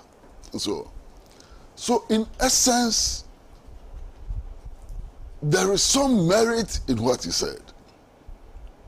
The problem is the occasion. Wrong platform, wrong occasion. This is the outdooring of the vice presidential candidate. People want to see or hear what she has in store. What kind of a vice presidential candidate is she going to be and so on? Is this the moment to stand up and look Ghanaians in the face and say, hey, my people, instead of even preparing to win elections, they've started fighting for positions and so on. It's a down. It was a wrong occasion. When I heard it, I cringed. That is not the place for this kind of talk. What he said may be a true observation. I agree with him that this clamoring for positions and so on, it's nauseating. I agree with him. But I would have thought that a better occasion would have been an inner party discussion. Not on a platform like this. Inner party discussion. And in fact, as national chairman of the party, he ought to be able to put in place mechanisms to prevent this madness that is rearing its head within the party. And sometimes it finds expression in the media. And I wonder what it is intended to achieve. So that's one of the downs that I saw with this otherwise splendid, ceremony. I've heard many people say that, oh, this is a different Nana Opoku-Agyeman. We've never seen her like that and so on. Well, for those of us who have known her over a very long period of time, this is the real Professor Nana Opoku-Agyeman. And I've been talking about what first impressed me about her. And it was when she delivered the first Kwame Nkrumah Memorial Lectures in the University of Cape Coast. And I sat in the audience and I said, this woman has something. The brilliance, the articulation, the eloquence, even to some extent, you may be tempted to say visionary. And I'm very cautious about how I use my words, and that's why I'm saying that even to some extent, you may be tempted to see her as a visionary. She was in total command of the space. No doubt at all, she was in total command of the space. She was the centerpiece of the ceremony. No doubt at all about it. Okay? Her diction was perfect. And I'm not surprised people refer to her as a literature professor. The diction was carefully selected and it made the right impact. I believe that her description of the current situation was apt. You understand? And indeed, some of the people in the crowd should have been ashamed of themselves listening to her. Because one of the things that she did, which impressed me most, was this attack on tribalism. Some people call it ethnocentricity. That is dignifying it. It is pure, raw, tribalistic nonsense. And it is continuing even today. If you want to choose somebody, she has to be Ashanti. She has to come from Northern region. She has to be this and that. This is Kwame Nkrumah's Ghana. And she attacked it in a manner which was perfect. Said ethnicity has now been elevated to the level of intellectualism. Master, do you know why it has been raised to the level of intellectualism? Because the people who do it, they think they are doing science. You understand? If you hear them, the stronghold of the MPP is in the Ashanti region. This is the number of goals they got in 20 something and something. So if you don't select an Ashanti, you lose. I mean, they clothe it as if it is science. It is not science. It is pure tribalistic nonsense. And there was a lot of that. First of all, in the campaign against John Mahama. And there was a lot of that in the juggling for selection of somebody as running mate. And I heard somebody, actually big man in the party and so on, say, look, the Volta region is our stronghold, so we have to select the running mate from the Volta region. All kinds of reasons, childish reasons and so on. You understand? Now, Massa, Ghana is not an island in the world and so on. Ghana is part of the global community. That's what I'm saying. Ghana is part of the global community. In Poland, two brothers, one was the president and one was the prime minister. They were all elected by the Polish people. The fact of their being brothers did not detract to their history of struggle and their perceived commitment to the nation. A brother, two brothers, one president, one prime minister in Poland. In Cuba, who replaced Fidel? The brother. Raúl, his brother. The Cubans had no problems with that. And they had no problems with that because both Fidel and Raúl were in the Sierra Maestar. They fought together to liberate Cuba from the tentacles of U.S. hegemony and build a new Cuba which had the best educational system in the world, which had the best healthcare system in the world. The fact of their being brothers did not matter. In Nicaragua is even, that's out of this world. The president's wife is the vice president in Nicaragua. And I can go on and on and on and on. Now, the people who were playing these tribal politics and so on, you will be surprised. Some of them actually admire the system of monarchy in Britain. What is that system? The bloodline determines who becomes head of state. They have no problem with that. They admire that. But here, they are engaged in tribal politics. And so on. I get sick.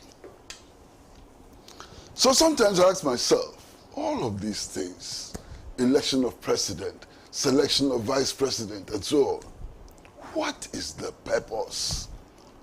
Because if you focus on the purpose, you would not make some of these silly statements that are being made all over the place. Focus on the purpose. What is the purpose?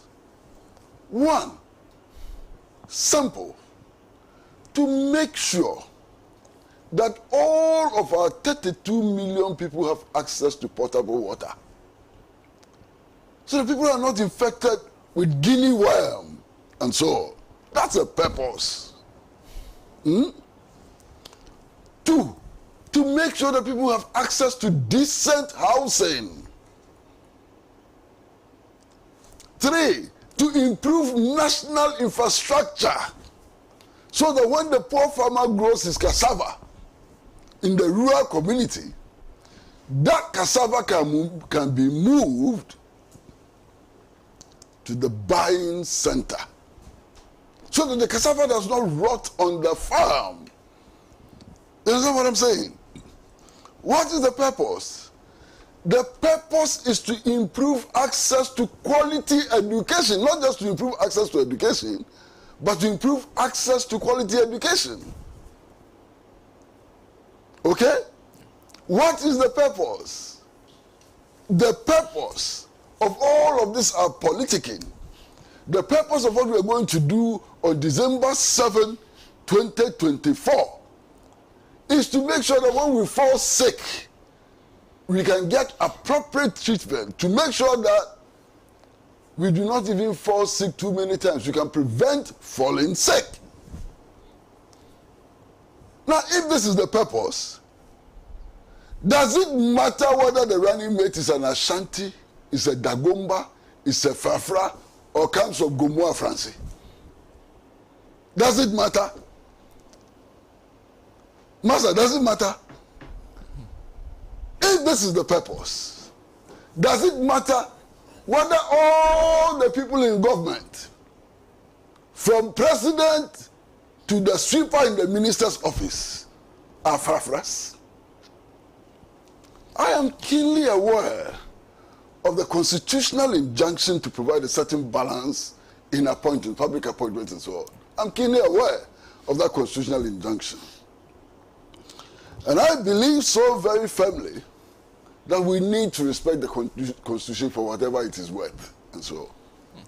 But we should not take our eyes off the objectives of politics and governance, because we will lose it.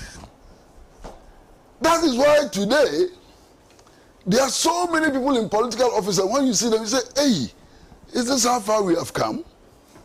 Non-entities, empty heads, vagabonds, all kinds of people in political office. How did they get there? Because of this stupid notion of achieving a certain balance. It doesn't matter the quality. I have heard, is it the fortune or misfortune? I'm not sure. But I've heard, whatever it is, fortune or misfortune, of being close to most of the people who have become president in this country. And I've had lengthy conversations with them about their visions and so on. And one of the issues that I have discussed with them many times is that the sheer numbers of people who are appointed into public service, 100 ministers, 90 ministers, 80 ministers, and so on. And they will all tell you that the difficulty is in achieving the balance. The balance which the Constitution injuncts them to achieve. So he's made his ministerial appointments, and he sees that one particular region is underrepresented. So to achieve the balance, do you know what they do? They appoint ministers and assign them to the Flagstaff House. They have no portfolio, nothing to do, just to achieve a certain balance. Massa, the last time I heard, the Ministry of Finance was actually boasting that the rate of inflation is going to come down to 25-point-something%. You understand? That's what the Ministry of Finance was boasting about. Quite high. Higher than what they met when they came into office. Of course, we went very, very high. Now we are climbing down. We are coming to about 25% and so on. Now the question I ask, if you appoint a vice presidential candidate from Gomoa Apa, how does that bring down the rate of inflation? This country is bankrupt. I hear the figures have changed. The last time I looked at the figures, or I was made aware of the figures, we were spending 128% of total national revenue on 3 line items: debt repayment, debt servicing, and public sector emoluments. President from the north, what does it change? Does it change that? President from the north, does it change that? President from the east, does it change that? So the time has come for us to begin to look at merit. The time has come for us to look at the ideas which are being thrown at us and to see whether these can lead to a significant and better change in our fortunes. Okay? The time has come not just to measure expectation, but also to reshape expectation. And I give this advice free of charge. Free of charge. I'm going to give some advice. I hope it will be listened to. You see, my good friend A.B.A. Fuseni. Today I didn't hear many of your proverbs. I'm not sure whether you are running out of proverbs. But it will be a disaster if you run out of proverbs. Master, listen to me very carefully. I'm hearing so much about 24-hour economy. But nobody is trying to focus our mind on what the 24-hour economy will really mean from 2024. What would it really mean? How can we touch 24-hour economy in 2024? What are the things that when we see, we should come to the conclusion that yes, we have 24-hour economy? You understand what I'm saying? Yeah. So at midnight, if I wake up and my sandals, the soles have given way, if I go to Malata and I can't get new sandals to buy, would that be a failure of the 24-hour economy? Masa, are you listening to me? I am. So at 3 a.m., if I wake up and I want to eat tuwo zafi, and I go to East Legon and I don't get tuwo zafi to eat, would the 24-hour economy have succeeded or failed, and so on? So beyond making the promise, we need to be told in real concrete terms what it would look like, what it will be. You understand what I'm saying? Because otherwise expectations run wild. And people make their judgments on the basis of their personal expectations, which may be completely unfounded, but there's no other. So everybody comes up with a conjecture of their own about what it is going to be like. Now, this is not just about the 24-hour economy. It's about all policies which are being promised by all the parties, by all the actors. There's too much glibness. Let's move beyond the glibness and let's create a reality. Because if we do not create a concrete reality, caricatures will be created for the population. And the people will make their judgments on the basis of the caricatures which are created.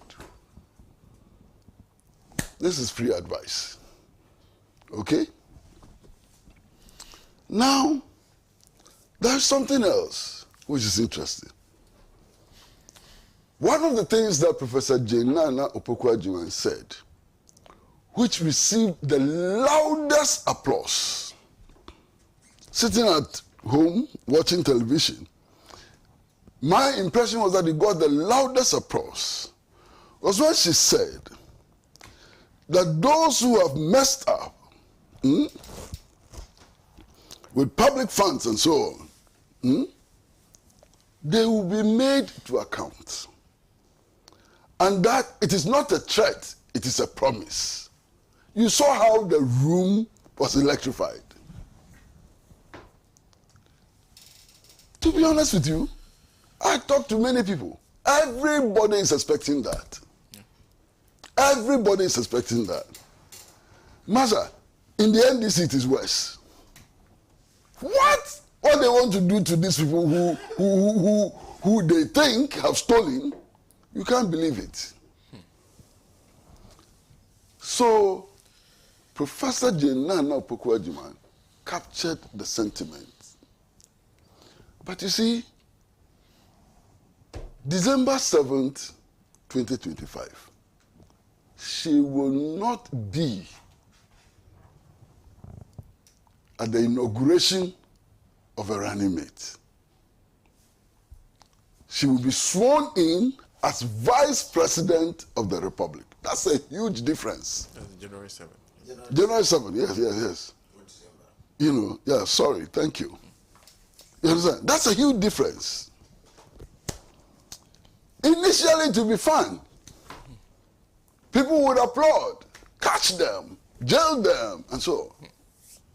Ultimately, in 3 months after being sworn in, that is not what is going to be important.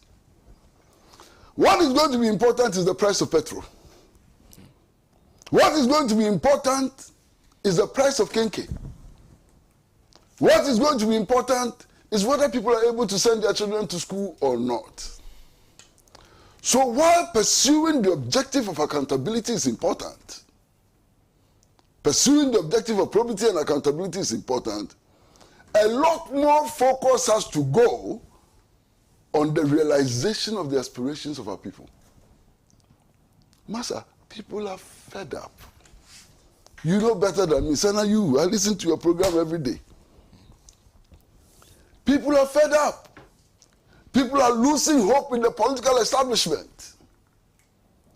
And if the NDC is elected to form the government, their focus should be more on the solution of the problems that confront the ordinary people of this country than on jailing people. Take it from me. Jailing people initially will get a lot of applause, but it won't last beyond 3 months. After 3 months, we'll be counting costs. We'll be looking into our pockets. We'll be testing our standard of living and so on. So a lot more focus ought to go into how to resolve the concrete problems that confront our people. And those problems are many. They are numerous. People have lost hope in the political establishment. Now, there's something else which is bothersome. You see, since February 24th, 1966, we've only had a very short period that we've tried to move away from the new liberal order. And that short period is between January 13, 1972 and sometime in 1975, when we came up with a new policy of national self-reliance, leading to the promulgation of policies like Operation Feed Yourself and Feed Your Industries, leading to questioning of our national indebtedness, leading to an emphasis on the need for a paradigm shift. As soon as the first Palace coup occurred, we quickly returned to the neoliberal order. Okay? And we have stayed on the neoliberal order from that time till today. The consequences have been disastrous for this country and everybody. The fact that today we are importing fish, we are importing guinea fowls from Denmark, we are importing cocoyam, We are importing plantain. We are importing bottled water and so on. These are consequences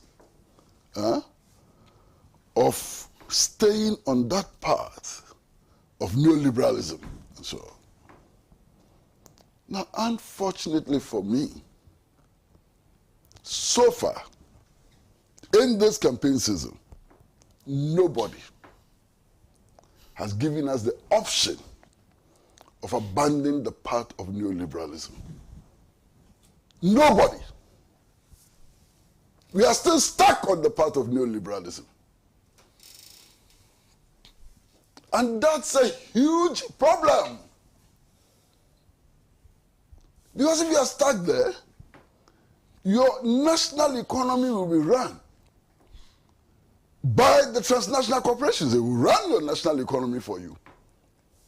Occasionally, you go back to the IMF and the World Bank, and they will tell you not to subsidize agriculture, whilst the United States, Canada, and all of them are subsidizing their agriculture. You cannot be competitive on the world market. You understand? So, when are we going to move from the path of neoliberalism to the path of national self-reliance, which require the total mobilization of every and anything Ghanaian for the purpose of solving the problems that I listed from the very beginning? That is our situation. The other thing that I'm not hearing about is a deliberate focus on security.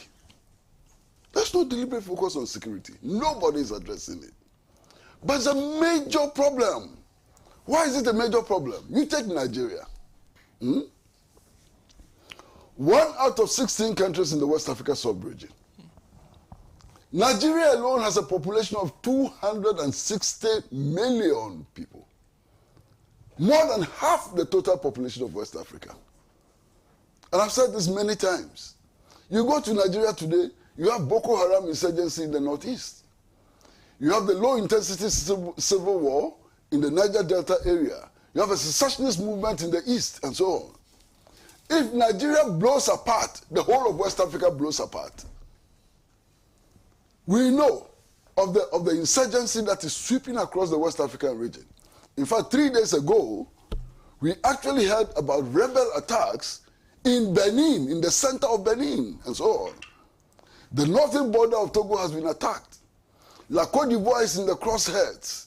Ghanaian intelligence shows us, if Ghanaian intelligence is true, then this is true, that the insurgents have sleeping cells in our country. And that the speculation is that they have come down south of Tamale, and so on. That's a major problem. You can have the best of ideas, and so on. But if you are confronted with this kind of insurgency, your ideas cannot be implemented.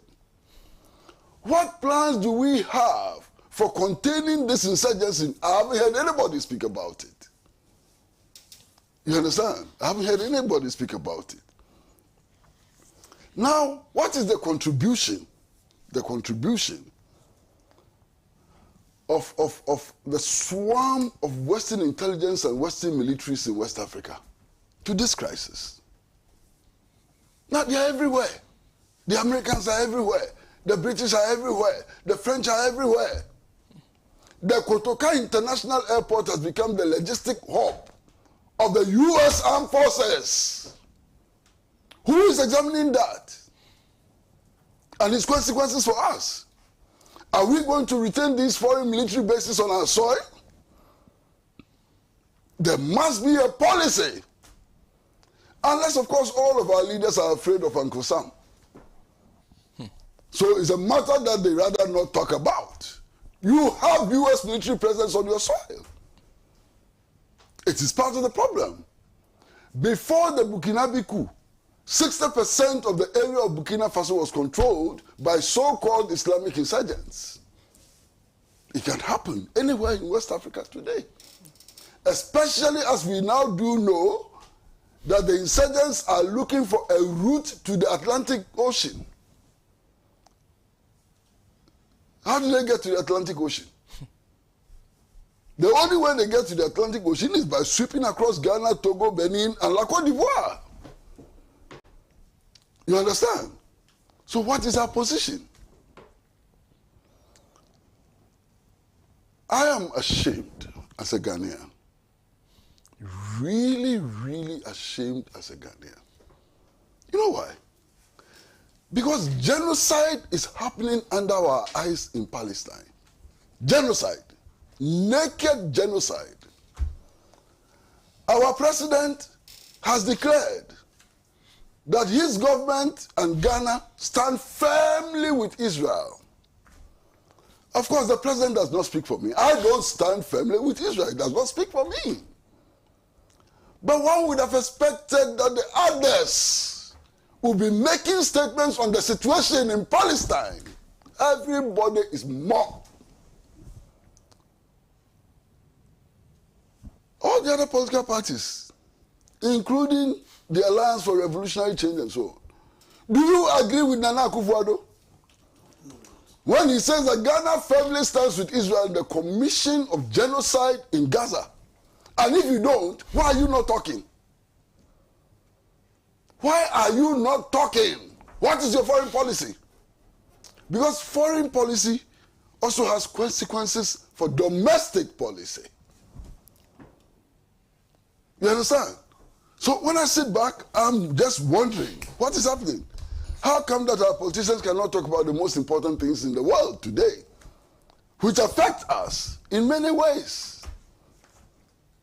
And I'm ashamed as a Ghanaian that the situation in Ghana has not become a major issue for contestation in our politics.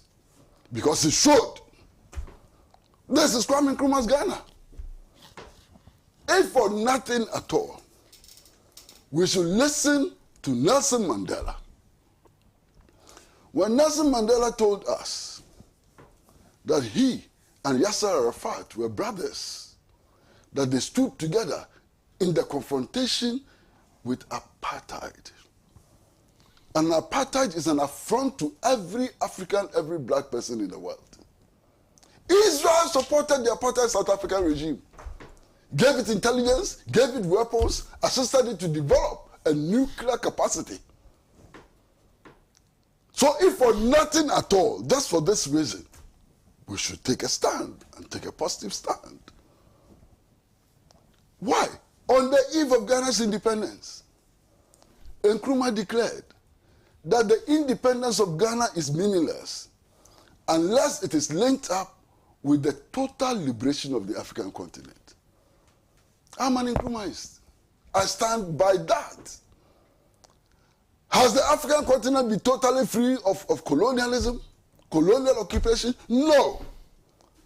Today, the Sahrawi Arab Democratic Republic is under colonial occupation by Morocco, and Ghana is silent. No party in Ghana is speaking about the issue. I'm ashamed. I am ashamed. Colonial occupation. Jesus Christ of Nazareth. I think it's important that the shine that Professor Nana Akufo-Addo brings to the space is not dimmed. It is important. It's important for many reasons. I've heard some people say that the glass ceiling is being broken. Yes, it may be broken and so on. But you see, the candidature of Professor Nana Akufo-Addo is important in many respects. It is not important just because she's a woman. Because that would be very unfair to her and very unfair to many other women. Because, Sana, I know there are women who are thieves. There are women who are liars. There are women who are murderers. There are women who are stupid, and so on. Okay? Just like men. There are men who are thieves, there are men who are murderers, there are men who are so. So even when our choice is a woman, it has to be of a certain type. In much the same way that when our choice is a man, it has to be of a certain type. Professor Nana Jane Opoku-Agyeman stands out as a statement of the capability of women. That whatever men can do, they can also do. You understand? They can be good wives as they can be good husbands. They can be good professors, female professors, as there can be good male professors and so on. That is the thing about her. It is not just any woman who was selected. A woman with the capacity, a woman who appears to understand her society, a woman who is sufficiently articulate.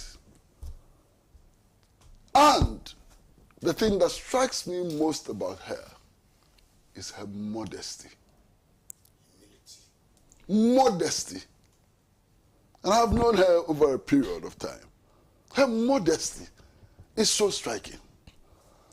Now what has happened is that after her inaugural address, read the newspapers every morning, all the parties, everybody, bring a woman, bring a woman. I'm sure you've seen it. Oh, bring. Bring. Let everybody bring a woman. If everybody brought a woman, they will all be women, but we'll be selecting the best woman. So if you are bringing a woman, don't just bring a woman who can compete with Jane Opoku-Agyeman and beat her. Because if you bring any woman, keke.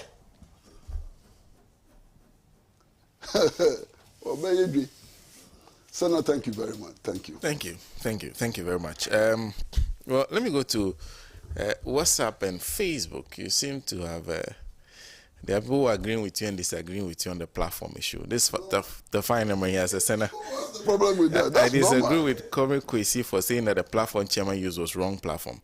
In fact, the platform was the right platform because all those who involved in fighting for positions were there. And others are in their various regions watching the program. Some are as far as Europe and America who want to take position. So that's his disagreement. Then this one says, I think one of the Ghanaians will never get rid of he is handsome, he is eloquent, and so on echoes. I heard someone say Osagyefo problem with Ghana was his communication. So now we have two good communicators in the NDC and one in the MPP, and we are still building Osagyefo's Ghana. That's coming from Snet, who sent that message. This one says, Comrade, what you said is right, but the money in people's pocket must be retrieved. If they get away with it, others will come to do same. And so stop discouraging that. I always admire you a lot. That's coming from, okay, didn't have the name. And there's this, okay, let me read. I didn't get resisting to mean he's not interested in the accountability sector, except that in addition to the accountability, you have to work the pocket. Yeah. Yeah. This one says, Comrade Pratt, the choice of Prof. Jane is a blessing to Kwame Nkrumah's Ghana and not the NDC. We thank His Excellency GM for his belief in the Prof. I wish people like the women organizer in the studio, okay, very interesting. Mash Taylor, thank you very much for that statement. This one says, there's nothing MPP can do to rig the election 2024 this time around. Even if they use all the military, they must know by AB sent that one. AB, thank you. This one there. Okay, thank you for sending all those messages. There's more on Facebook. In fact, there are many messages that are on Facebook responding.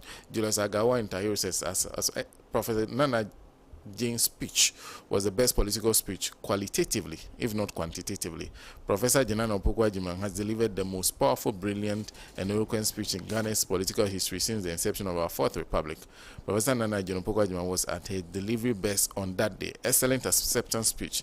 She was charged and aimed several digs at the government and the MPP. Pro's speech clearly shows that she's ready to help GM to rescue Ghanaians from these corrupt people. This one says, I agree 100% with Uncle Pratt. They should remember that the journey is in the leg and just the eye, and not just the eye as they perceive.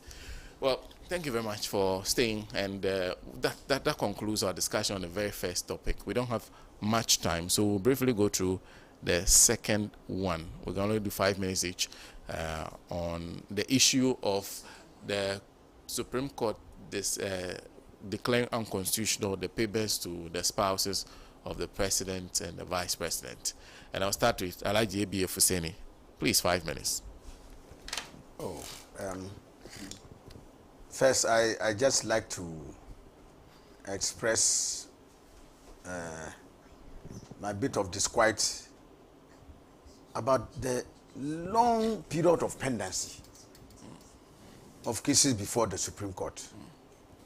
Sometimes, to the point that at the time a ruling comes, it becomes, the relevance of it is lost. The opportunity to have rectified a wrong would have been long gone, or the significance that rectification would have made to enhance our public fortunes would have dwindled. If you look at other jurisdictions, sometimes cases that are of momentous importance are brought forward and dealt with so that it can inform our political decision making going forward. But sometimes you see a matter that an election can even go for an election and come back again before something that would have informed even a choice in the election being adjudicated on. So I would want to make a fervent appeal to our courts to endeavor to look at the possibility of timeousness of ruling of certain cases. That can help. I'm sure, for instance, if you see the Domeleville case that came, the Supreme Court gave judgment on that, and at that time, it almost fizzled into its significance, because by then it had lost the importance. I think there are still cases pending now, which have some importance, and I believe importance not just for our country, but even for the elections that are coming.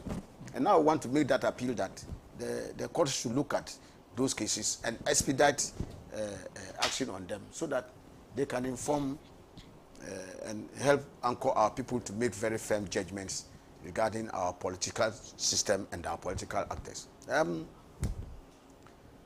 This ruling has been made. What I can say about it is many had also raised questions regarding whether if you are a spouse of a president or a vice president, that of necessity makes you a public servant, for which you qualify as an Article 71 office holder. So this matter had come up for public discourse, and many people had taken positions on this one. And for me, I think that the settlement of that matter in the court is where it is. I can raise questions regarding, so what happens to monies that were paid to the spouses of the president and the vice president? I heard some, one or two say that they had returned, they were in they had expressed an interest to return. That is not synonymous with returning. Because I haven't heard of a confirmation from the public exchequer that those monies have been returned. I heard of an intention to return. Sana, an intention to return is not synonymous with returning or something that has been returned, unless maybe you have information to the contrary.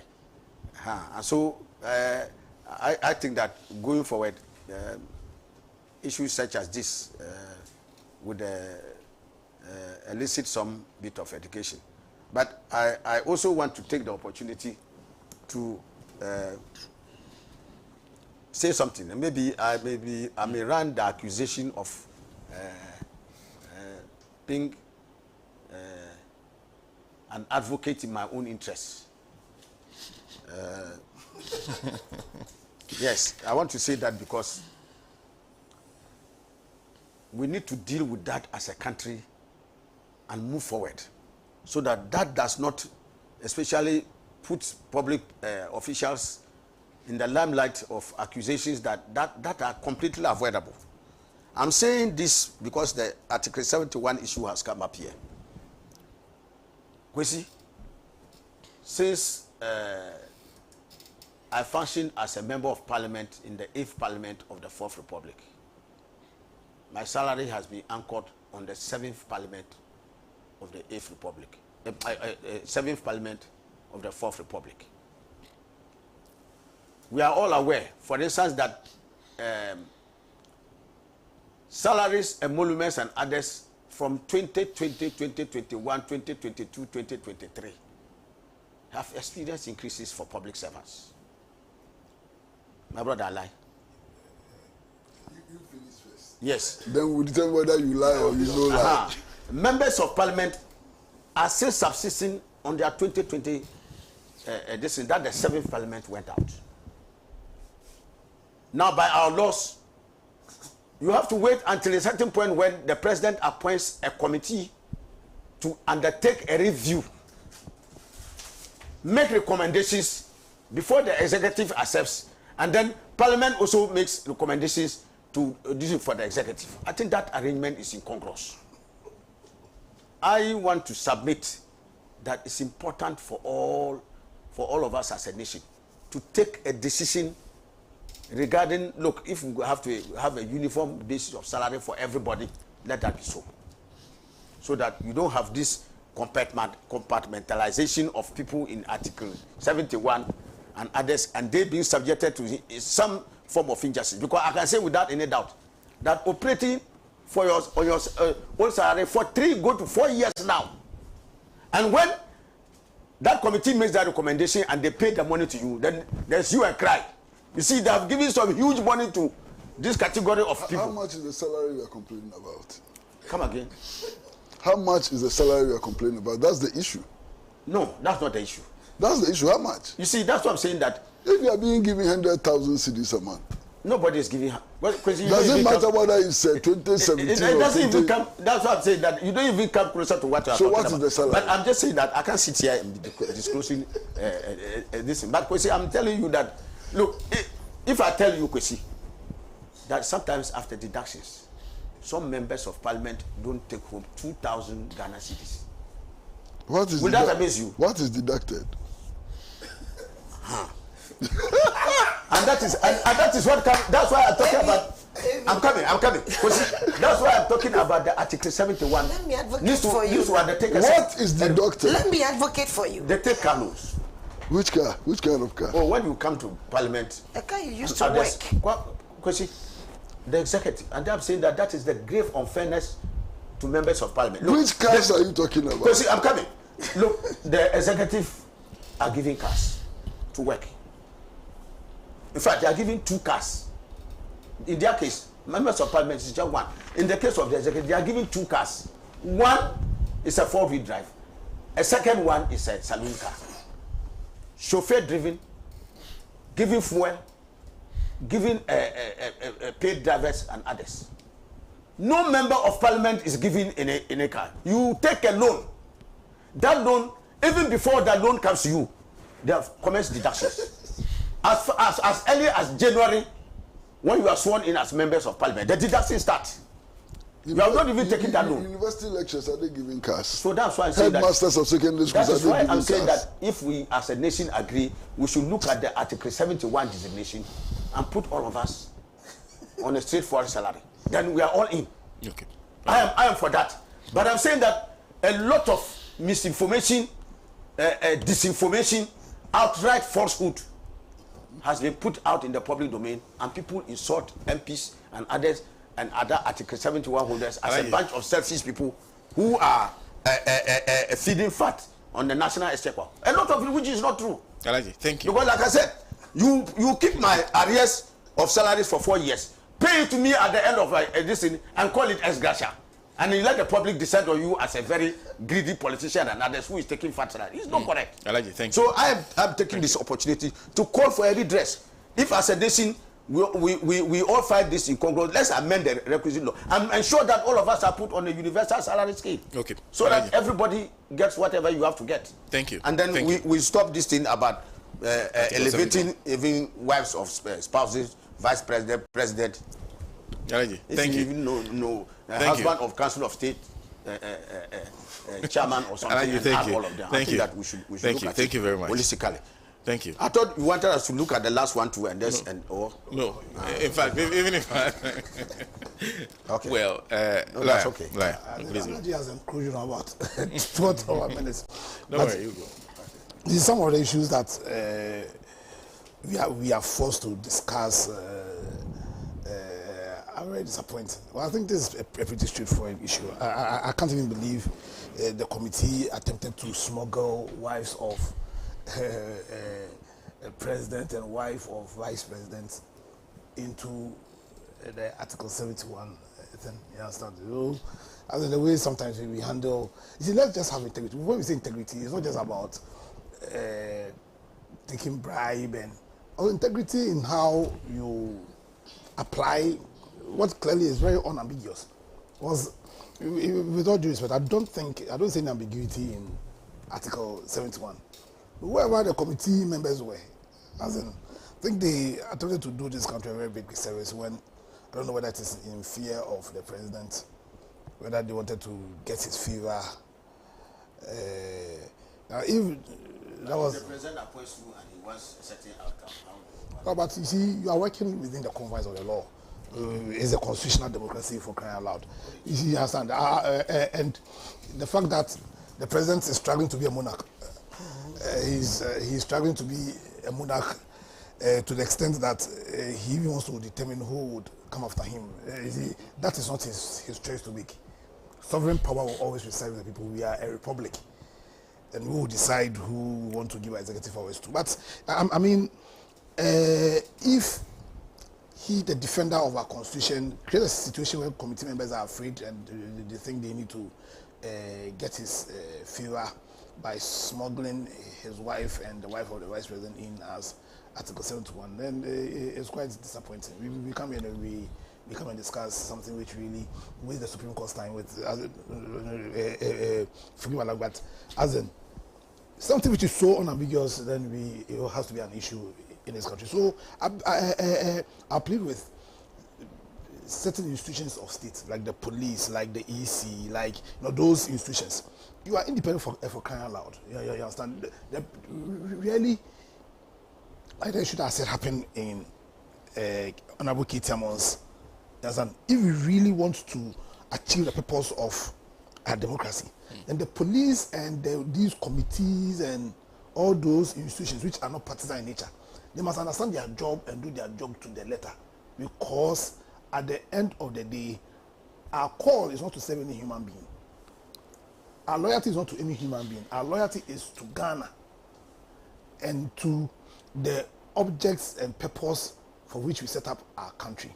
So let's be guided by that, and let's all put our hands on the plow and ensure that Ghana, the black star of Africa, rises again. Thank you very much. Thank you. Thank you. 2 messages. Evans Dinko from Garo says, Senna, what ABF is lamenting about the court system and the delayed important cases shall come to an end with the John Mahama 24-hour economy come 2025. Inshallah, this one must come to fruition. I think that's exactly what... No, that's why he says you must shape expectations. If not, the things you are anyway. But the course can sit for 24 hours. It's a Why not? There's no schedule of where which judges can sit where and what times. It's doable. It is doable, and the John Mahama, inshallah, is going to be done. You have to establish the courts. So have you done all those things? Which one? Is that look? If it's question with the same decision, if you do an 8-hour shift rotation system. And recruit more judges. Why? There's even room for more. For every judge, you need 2 additional to be able to run the court 24 hours. Do you know that? Yes, question. That's what I'm saying. That they are doable. You cost it. know exactly, and if you cut down on the waste and corruption in this government, it should be possible for you to make savings. Thank you. So that I give the National Women Organizer her 5 minutes. This one says, Alhaji Peter T says, I was at... It's not possible to write the Alhaji, let me just do this message so that we can continue. Alhaji Peter T says, I was at the inaugural ceremony of Nana Opoku-Agyeman. It was the first time in the history of women. I've seen women shedding tears in auditorium when we were listening to their fellow woman making that passionate appeal for women representation at the presidency. Honorable. Okay, so this issue of the president's wife and vice president's wife taking salaries, I thought it was something that was over and done with. Because when it came, we all resisted, and I think somebody else took it to court. But as Honorable ABA said, it should have gone to the fast track so the Ghanaians will know that this is the decision. I really don't even know why it was even taken to court. Because when you describe Article 71, they are not part of Article 71.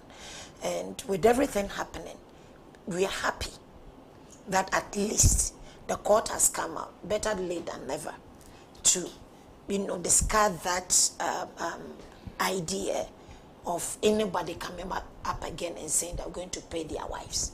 Or today, we women also have the presidency, our husbands. I think that it was a low point, a low blow, from the government in trying to, pay their spouses. Again, I just want to say that, Comrade spoke about, and I was telling him that I didn't know my husband had a fun in Ghana. So that's his fun. I mean, he loves him. And so he said the 24-hour economy is true. But there's a fact, okay, outside, that is what is practiced. But we say you sign on. And obviously, once companies sign on to the 24-hour economy, there are certain benefits that you enjoy. Tax rebate, the electricity that you use at night, there'll be different, so you will gain. And obviously, it will be published.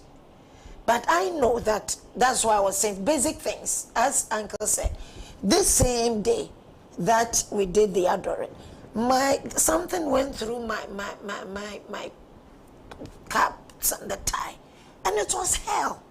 Sometimes you sleep by the roadside because the guy by the roadside is gone. But what is going to happen is that there's going to be a massive recruitment into the security agencies. So the security will be provided at the various areas, sales points, various companies who are signed on to the 24-hour economy.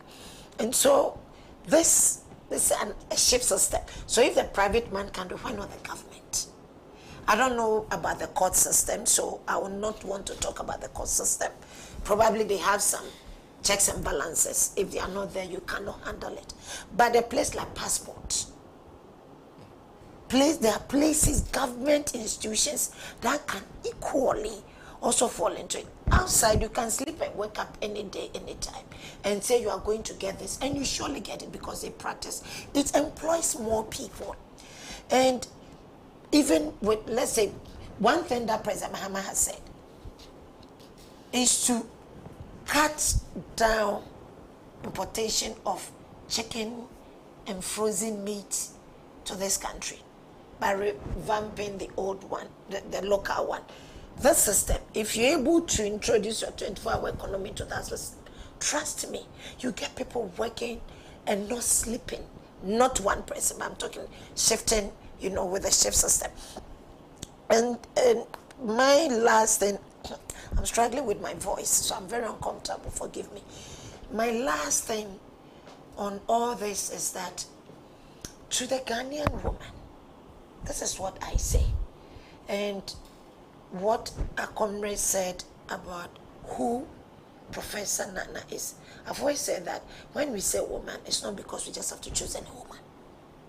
It should be a woman, when she comes, she will just pave that way. That will encourage other young ones to follow and live a certain lifestyle so that we'll be able to also champion the future of this nation. So to the women out there, and even to the men, do you have a daughter? Do you have a wife? Do you have a sister? Then let's look up, support President Mahama, because I always say that if even I wasn't an NDC, I was going to support him now. And trust me, I've not known Prof like how our comrade knows her. I got to know her when she came as educational minister. And the short period, I enjoyed her mothership. I enjoyed her leadership. I don't know how to describe her.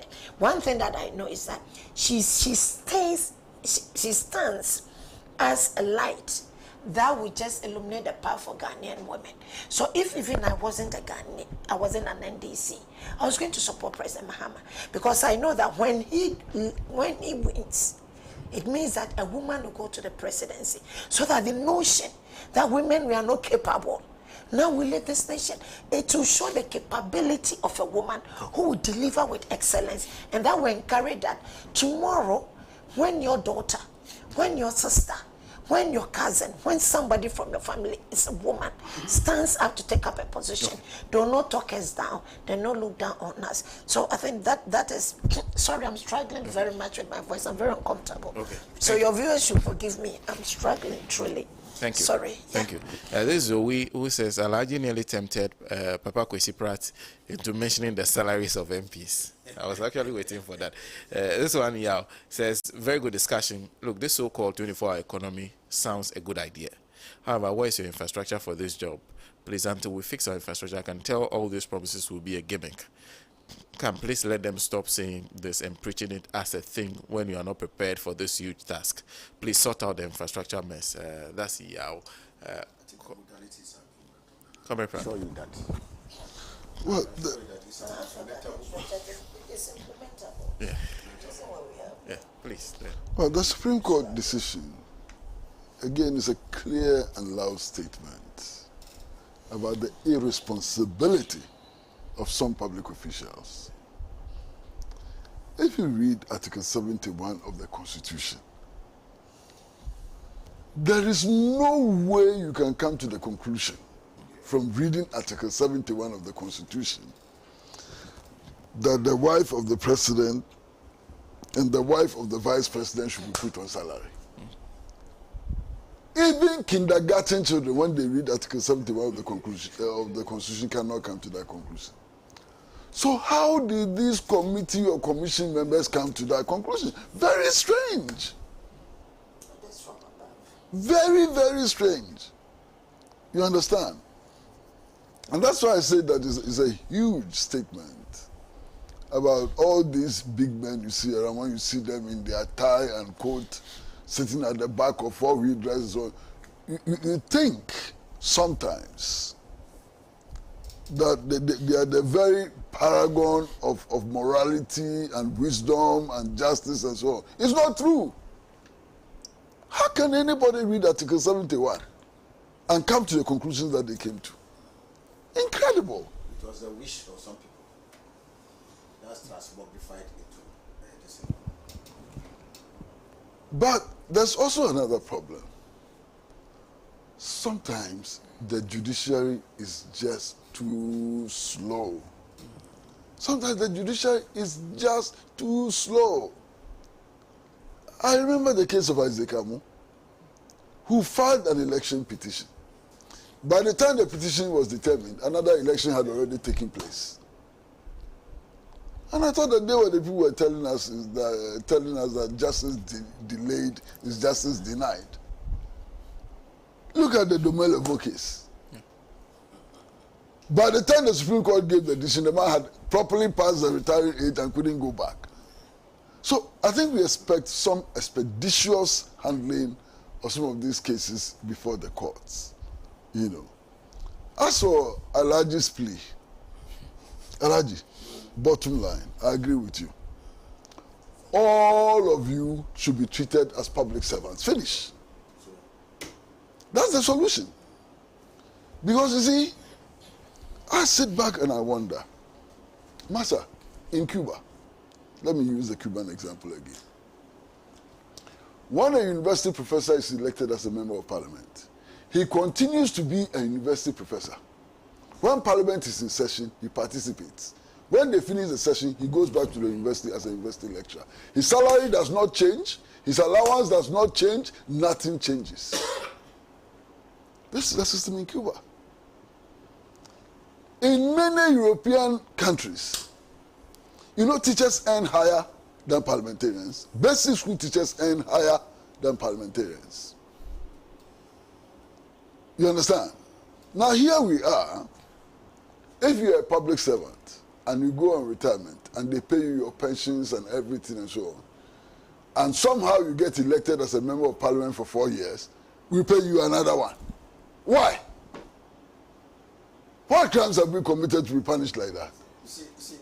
That's what I was trying to. And then, can I finish, sir? I beg you, sir. Can I finish? There is nothing that insists that every 4 years the salaries of members of parliament should be reviewed. There's nothing that compels us to review the salaries of members of parliament every 4 years. It's not true. In any case, even if they have to be reviewed every 4 years, why always at the end? What in the constitution or in the law stipulates that? I'm just being bullied.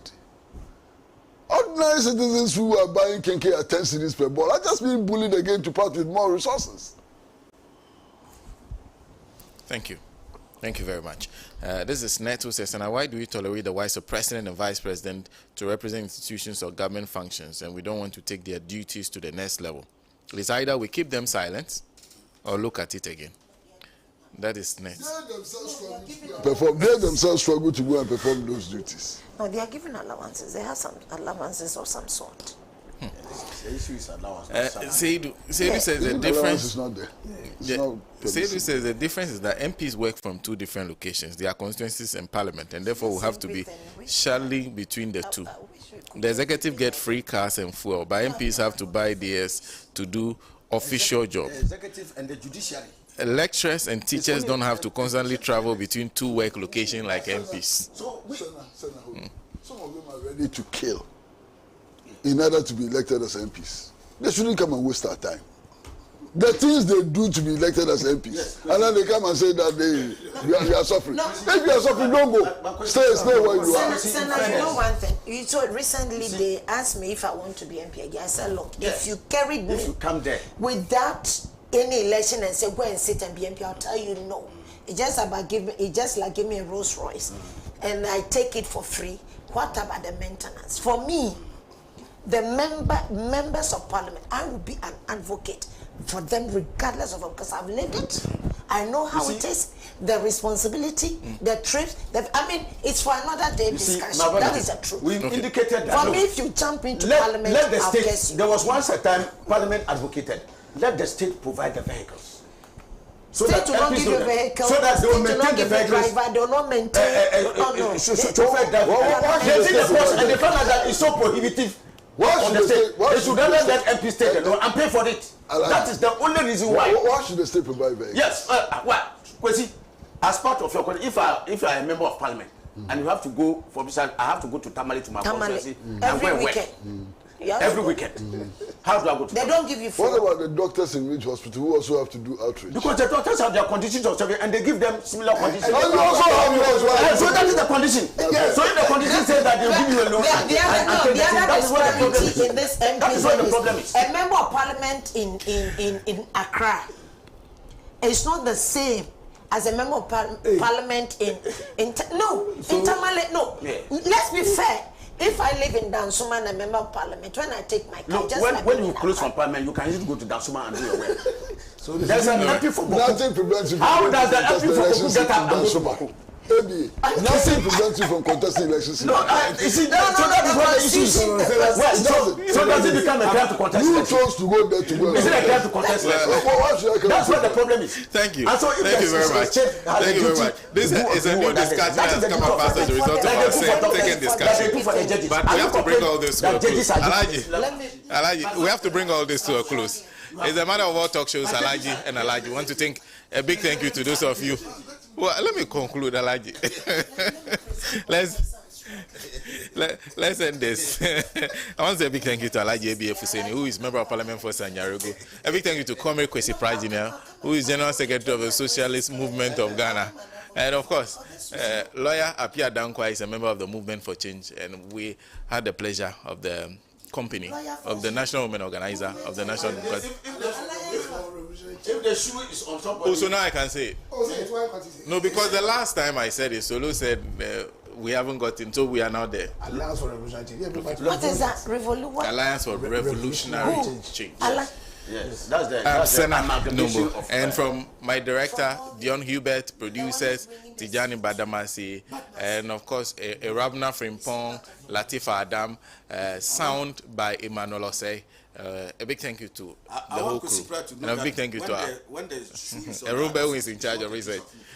Of course, a big thank you to our affiliate stations across the country who picked us live. We are back same time next week with another edition of the show, Alhaji and Alhaji, the mother of all talk shows. Do not miss it for anything. He has labored, he has suffered to lead his people into the land of freedom. He is the Redeemer.